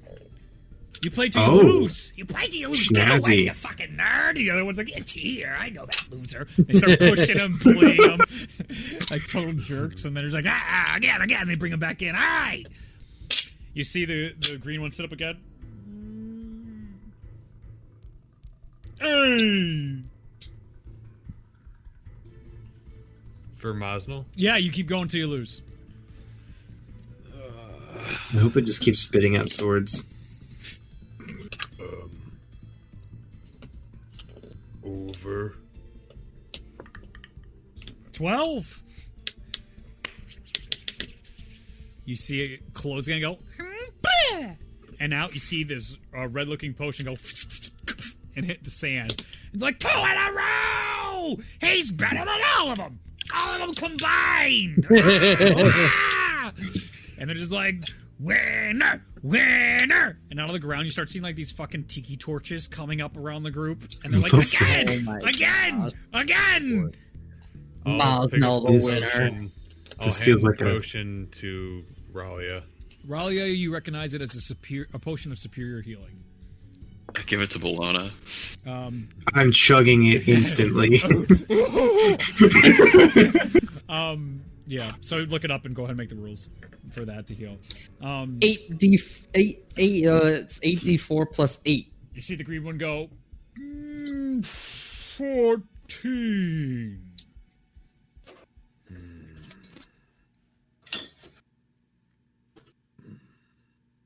Under. Okay.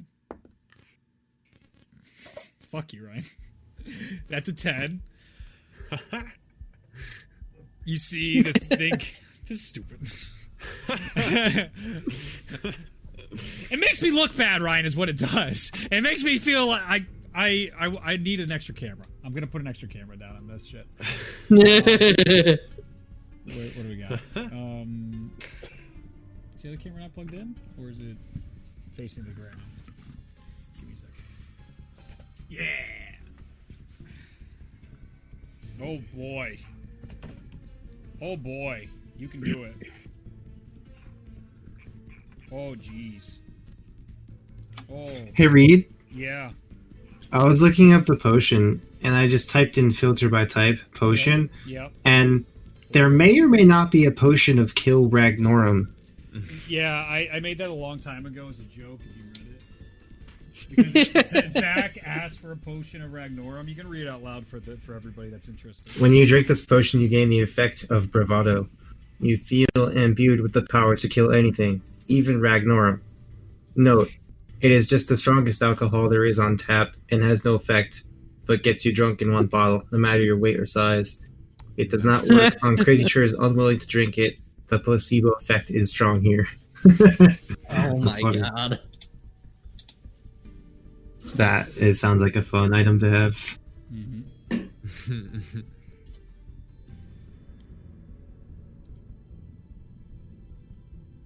Oh, what'd we get this time? One moment. I'll tell you in a moment. I'm just getting the camera set back up. It was having seizures. Can you see it now? Oh, Yeah. dude. Why does it keep lagging like that? There you go. All right. There's your 10. I'll roll it for you guys to be able to see it as well. This way it feels better. This is great. You see, go, and out comes another potion. Poof, hits the ground. I'll do the same. I'll hand it to Ralia. This one looks way different and strange, and you see the two of them go, wow! I haven't seen that one before. I haven't. No, me neither. Another row of fucking tiki torches set up at a stack higher, and it's illuminating this whole area. It's starting to get a little culty in here, but, you know, who's complaining? You're on a win streak. Let's keep going. I'll tuck the potion. All right. That was a good potion. 3 or something, right? I got 30, yeah. 18.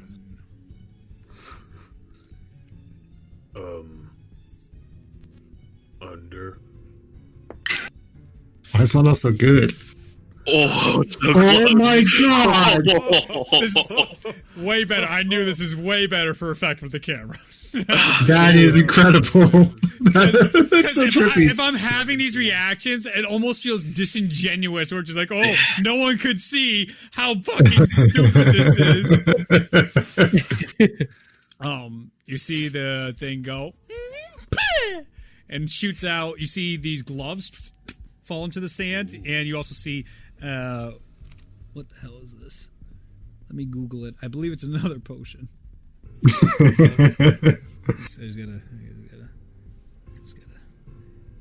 does that look like? No, it is a necklace, and it's a necklace that has it's gold chains, and there's like a gold ring that's through in the center, hanging down a heart. What you see is a heart, and it looks like there's actually a smiley face and a frowny face engraved into the heart. And there's gloves as well, you said. Yeah, and there's also a pair of gloves that came out. Okay.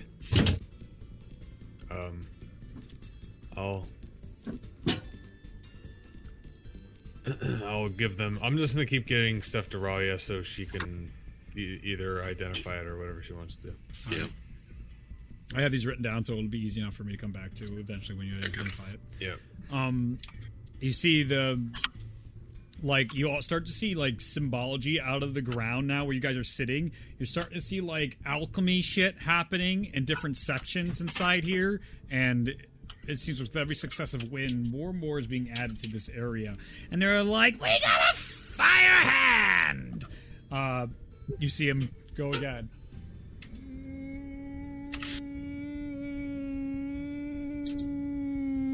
Six.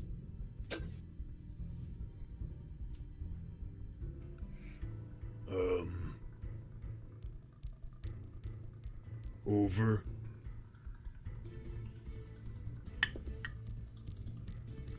Oh.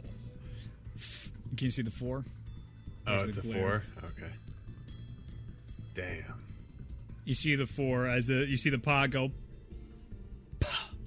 out, and they're like, ah! All the shit immediately goes down and disappears in like a blink of an eye, and they're like, ah, thought we were onto something that time. Me too. Me too. Give it my best shot. Much better than these fucking losers. Nice job. He reaches out to give you a high five. I'll give him a high five. You feel a wonderful high five. You actually feel so inspired you get a D10 for high fiving him. You may use whenever you want. Excellent. It's one of those high fives that hurt a lot. Oh yeah. Is there another kind? Yes, Ryan, there is. All right. Does anybody want to play as Ulazal?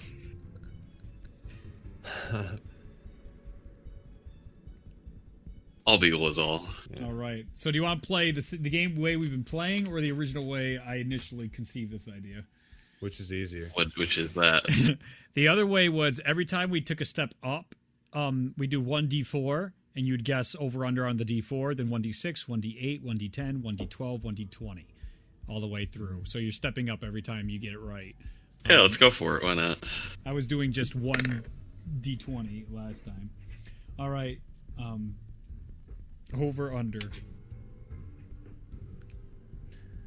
Oh fuck! What happens with the tie? You move on, but get nothing. There, I've decided. 3. Under.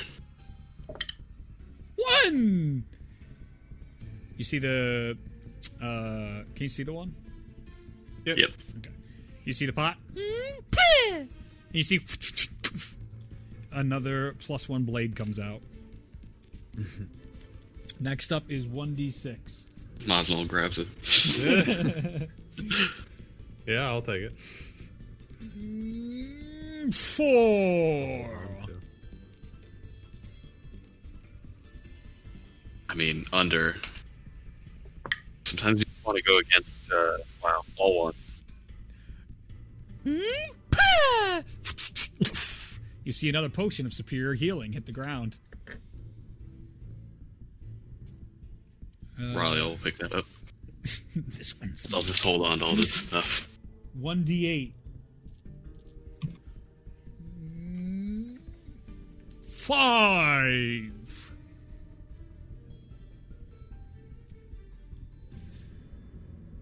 I'm gonna go over on this one. All right. Oh! Oh! Tough break. The whole thing shuts down. Oh. You see them? Some winners, some losers here. What are you going to do? And they give good looks to all of you guys, being like, I was really curious what would have happened if we went all the way. Yeah, me too. As they both stare at the pot.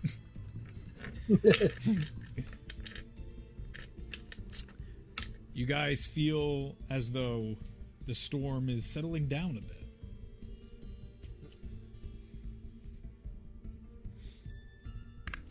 If I'm looking at these gloves and this necklace, do I notice anything? I mean, do they seem magical, I assume? Yeah, your arcana is so fucking high that you know they're both magical items. Okay. You guys are so close to some really cool stuff. But that's okay. I'm gonna use the goggles of revealing to cast Identify on the gloves. Yeah, give me a D100.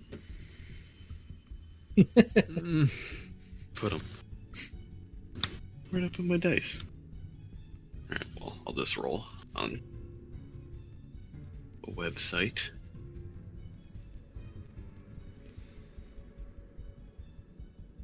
My computer's being slow. It's okay.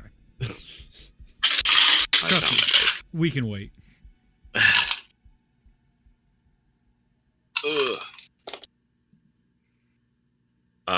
That's a 2. Wow. Straight 2. Straight 2. Let me read that. GameStop's putting PS5s on sale in 7 minutes.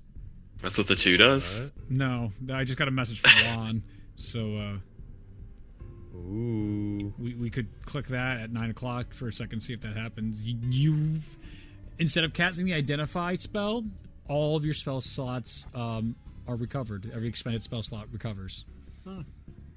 Well, I already recovered all of them before, so... Oh! Would have been helpful later. Would it, though?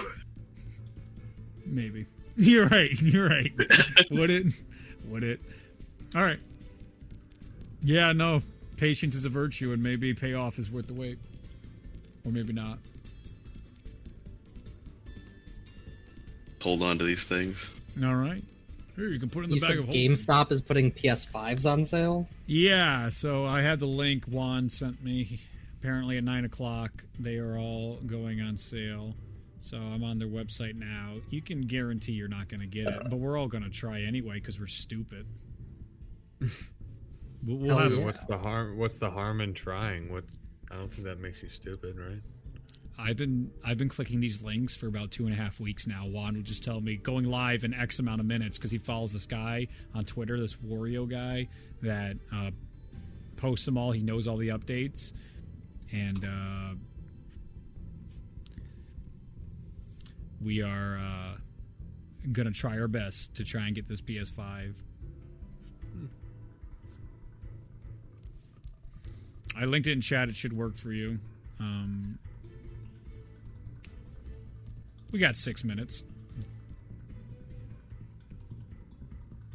Okay. Let's continue forward. You see a lot of them go like, fun playing with you, but, once you lose, you lose. and they go back to throwing dice, and smoke keeps coming out, and then back and forth as all that's happening.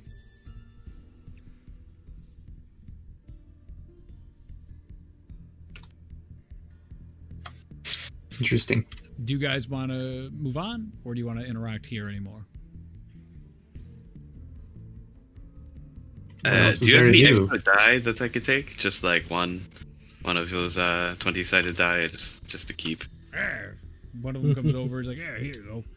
And it gives you a wooden one that's pretty worn, but you can add a Thank you. D20 to your inventory. It's getting so deep.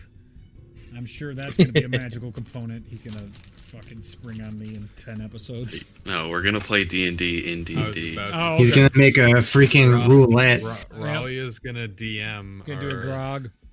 All right. Oh, I thought you were gonna make a magical enchanted die that did certain spells based on the number you rolled. But that's cool too. Or it could just be both. Oh yeah, it could be. Oh my Playing god. D&D adventure. Ooh, cloud kill. Oh wait. Oh no. Oh no. All right. Last player that hasn't rolled tonight, roll a D20, D6. It says add to cart right now. Yeah, but doesn't really mean it though. Are you gonna actually get it in your cart? Like, come on. I don't know. It said not available a second ago. Yeah.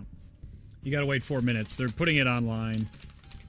No, I was just Yeah, messing around. I know. So, who hasn't rolled a D6 yet tonight? We all have. Oh shit! It would have been Ulazal. Someone roll for Ulazal. 2. Did we already have a 2? I think we did. Yeah. Roll again. Next one was a 4. 6. Yep, got 3. the 4. Got the 4. Oh, we didn't have a 4. No. Nope. All right.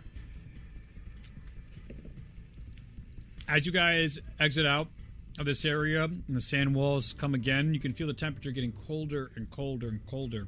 But you see little fire going up in between, up into the air. You see these gigantic carcasses lying to each side of this fire.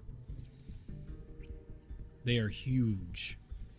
They look like animals or like humanoids. I'd say because of your guys' experience, you are able to recognize these as storm giant bodies. Oh shit. Their ribs are open and the bones have basically been are all exposed with almost everything gone and decayed. And there's a fireplace inside one of the rib cages of one of the giants that are down right now. And it's like How far away is this currently? It's probably about like 40 feet away from the group.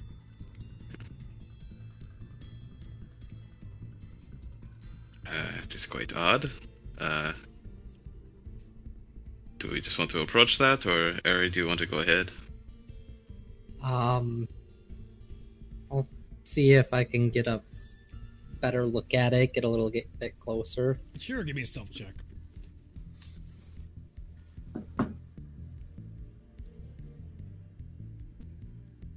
$27. Easily enough, you're able to stealth up into this area.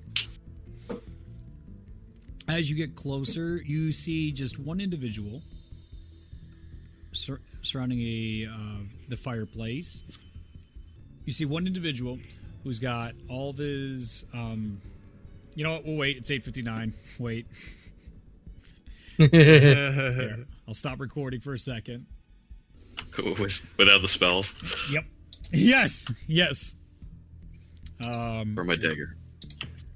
If one of us gets a PS5, can one of the dragons drop dead then? Yes. Yes. But only if we give it to Reed. No, I'm not going to be that big a dick about it. Literally, I'm that confident you won't get a PS5. I've been trying online. It's nonsense. But the famous IRA quote Juan keeps sent to me once, and everyone doing the PS5 stuff sends it around. They're like, you only got to be lucky once. And that's the thing the IRA said to Thatcher, just like, you got to be right every time. We only got to get it once. Whatever the actual detail is of those terrorists. Anyway, back to the game. What were we doing? We were in the dark desert doing some weird stuff. We were. Oh Harry yeah, was approaching. Harry, the you're approaching storm inside the storm giant, and you see this really tiny figure, and all these like packs they're way dwarfing this individual's size who's by the fire, and you see this little very tiny hands by the fire, and he's just warming his hands, and he's got his little camp set up inside here, little thing going on.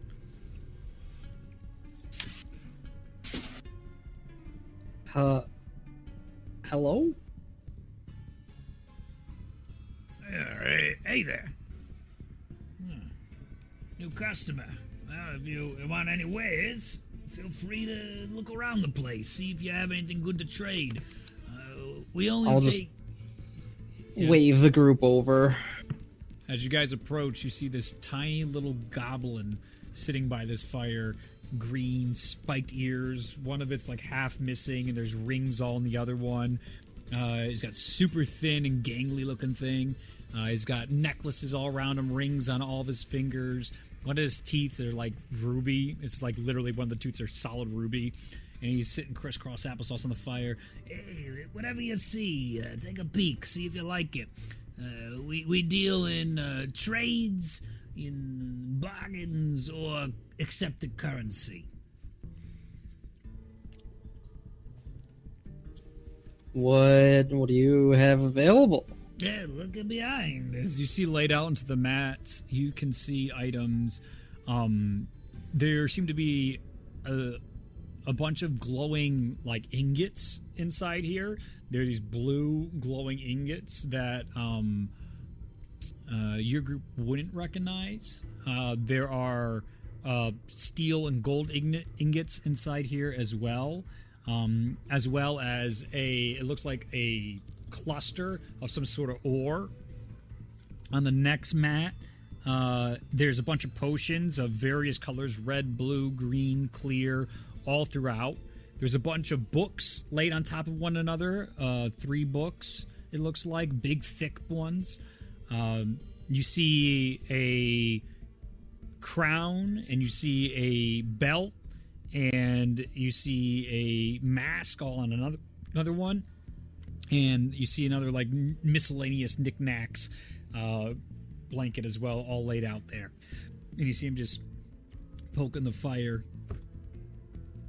Not even watching you guys.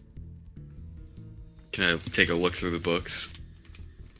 As you go to reach out for the books, he goes, No. We can't look through those books. Once you read them, that's all they do. They help you do stuff, I think. In what way? Expand your mind, your skills, make people good at stuff. You read it once, and then it takes a while for it to be good again. Took me a while to get those things going again. he's got like Do you know what? acorns. Do you know what they specifically do, so we know ahead of time? Isn't that part of the fun? He looks at you guys. You don't look like a fun group. That one looks like the Tome of Clear Thought. He's got a little list. Tome of Leadership, they call that one. Another one looks like Tome of Influence, and that one's the Tome of Understanding.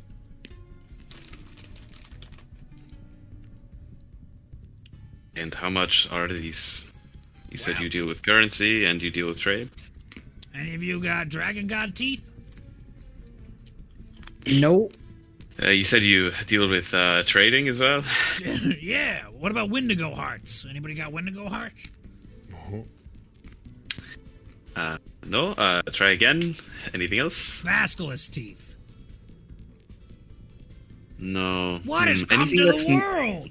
Do you have anything that isn't like parts of a creature? Anything else that you would desire? Why would you trade for that? What are you even going to do with Wendigo hearts? I can do a lot of things with Wendigo hearts. Explain one, please. No. It said that if you take a Wendigo heart to the old curator tombs, you pop that in, it pops out something I can sell.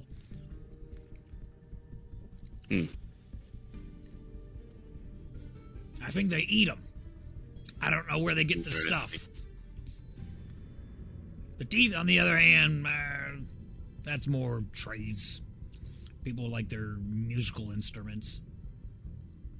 Well, what about items? What if I could trade you an item for one of these books? Oh, yeah. Sure, let me see. Even just to read the book, I could give it back to you even. Nah, pretty worthless at that point. You can hold on to it once you read it. Okay. What do you want to I trade? have a few items here, I don't know. I have this wand. Hold up the wand of the War Mage +2. Mm-hmm. Pretty good. Uh, You see, he walks over, dusts himself off, picks it up, and he starts weighing it in his hand. Takes out a little eye spotter, looking at it. A couple cracks, a little old. Not bad, not bad. Hands it back up to you. Okay. Anything else? Harry, do you have that crown? I hold up the crown. Looks at that. I don't really deal with normal objects. He hands that back. I will show him the potion of maximum power that I have. That is interesting. Tell you what. Potion of magical power, the wand, and a favor. And you can have one of the books. Can you at least give me a hint to what this favor would be? Nope. Is this favor a binding contract, or is this a mutual agreement between two people? Aren't they the same? No. Well, in the contracts I make, the old space fabric of time agrees to it. You break the contract, consequences. Just like if you were to run off with one of my items here, consequences. Can't say I'm going to agree with that. But perhaps another item then. No, there are other things, yes. Is anybody else interested in things? I searched through my pack and don't know if he would like any of these other things. I'll hold up my dagger of venom. He looks at it. All right, pretty all right.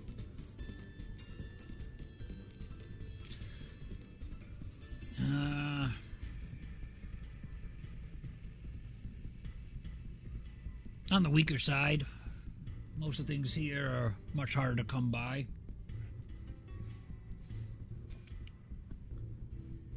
Got anything else of interest?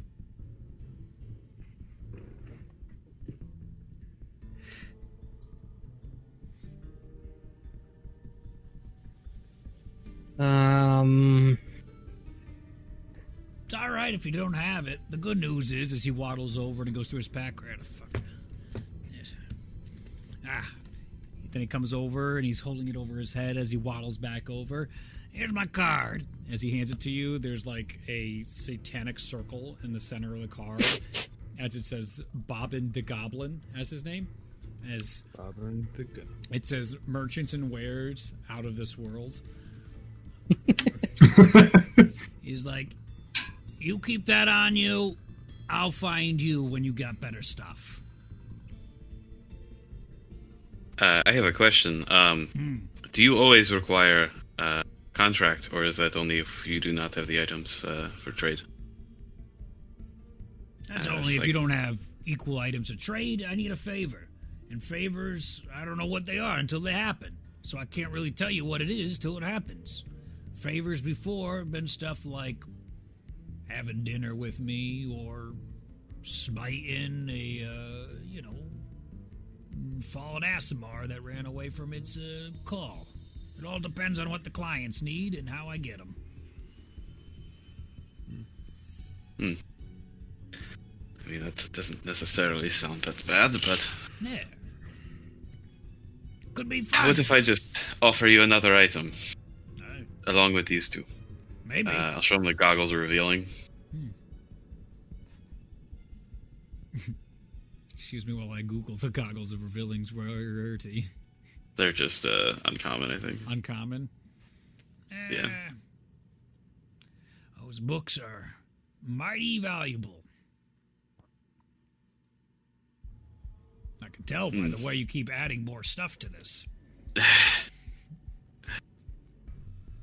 Very well then. How about this? Instead of this wand, how about this one instead? And I'll show him the +3 wand. What's the rarity on that? Purple, whatever that is. Purple. Very rare. That wand, the goggles, and the potion. Make a persuasion check. Let's see it. 18. You see him walk over. Yeah, it sounds the deal. There you go. He takes the 3 items, hobbles into his pack. As he opens up his pack, they just like disappear. You see, it doesn't like go in like a little bit or any bulging. It just like into a void as he closes the pack. Pick any book you want. I'll take the Tome of Clear Thought. That's the one. There you go. I don't remember what it did. I did look at it, and I was pretty sure it was stuff that wouldn't horribly break the game, but I'm not confident. No, it won't break the game. Oh boy. It increases your intelligence score. Yeah, that's what I figured. By another point, or is it another 5 points? It's 2 points. Okay, 2. So like basically, you get that's +1. Yeah. See, my idea here was I could either keep the Wand of the War Mage +3, or get +1 to intelligence, which is going to do the same thing and better anyway. So Yep. There we are. thank you. Good dealing with you, and no contracts. Yes, wonderful. You ever need anything of interest, you can always let me know. I can try and track it down for you. That's how this works. What other books did you have, Relia? It is can't remember what they're called. Charisma and Wisdom. Intriguing. Please. Very intriguing.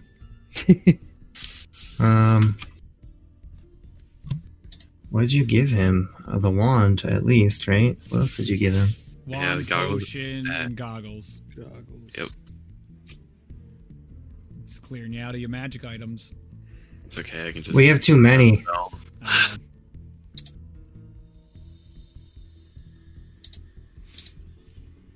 You guys need anything special? Anything dungeon dived?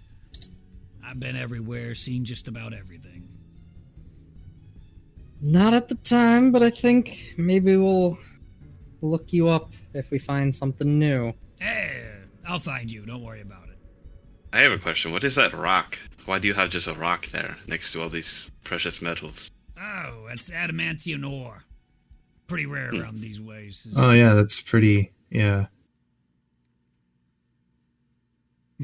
just completely nonchalant. No more. Yep.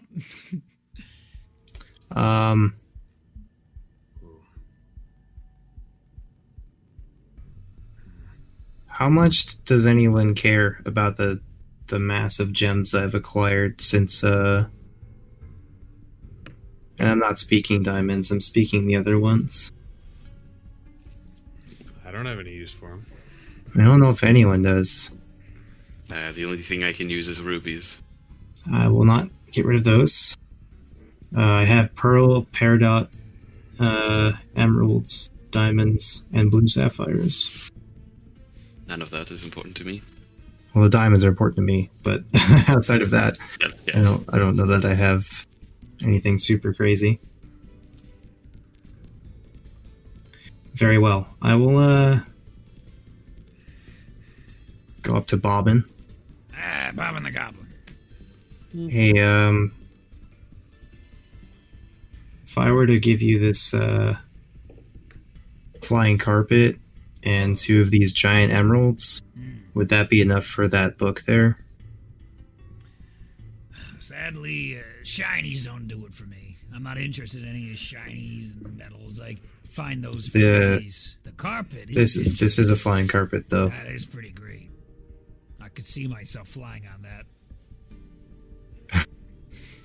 Do you See, see he takes yourself little- flying on that? He takes his little goblin hands and he's just like sort of rolling on the fabric. That's Do you see good. yourself flying on it enough to, How about this?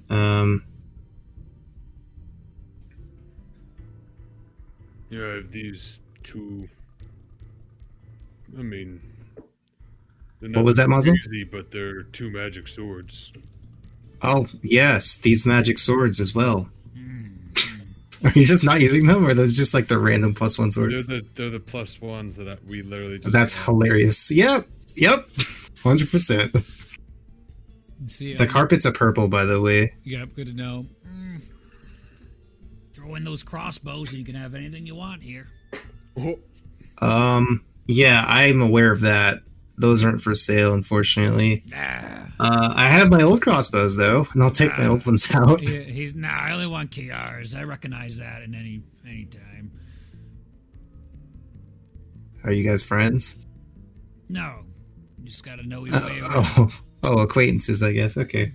You need to know all the artifacts of the gods. They're valuable in Right. trade. What about this Ioun stone? He puts his finger in his ear and flicks something out. Unless anyone really wants this Ioun stone of protection, I don't really have a use for it anymore. I think What is this guy Either got? He Tyrion- walks over to Wilson, like knocks him down. What do you got? What do you got? Starts going through his pockets and shit. give away all Zach's stuff. He's like, just kidding. We're not gonna take your stuff. As he pushes him over, comes back over. yeah, the best I can do here is the carpet and this Ioun stone and the 2 swords. Carpet, 2 swords, Iron Stone. What rarity is the Iron Stone? Blue. Blue.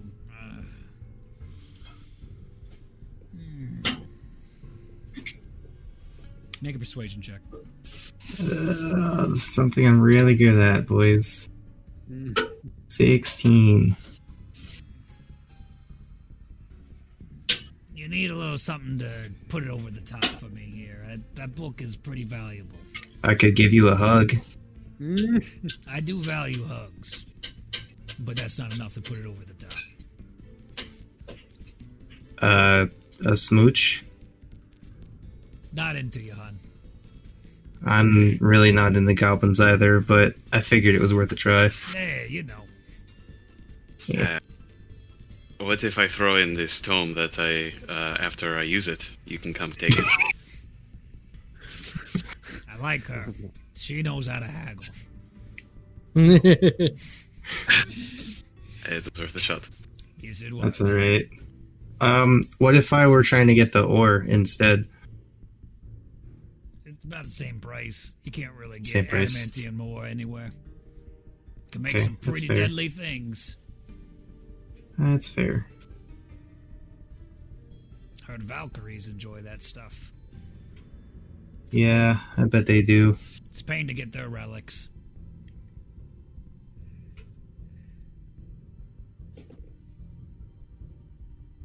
Well, that's okay. I don't need it that badly. What if you give him this healing potion, and I'll give him the potion of superior healing? I'll give it to Bolana.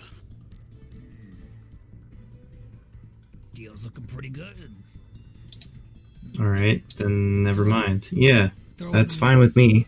I don't need to be flying around anyway, so... We need maybe It's one okay. more item, and you can get Oh, jeez. 2 swords, magic carpet, potion. What else was in there? Iron stone. Ioun stone. Yeah, one more.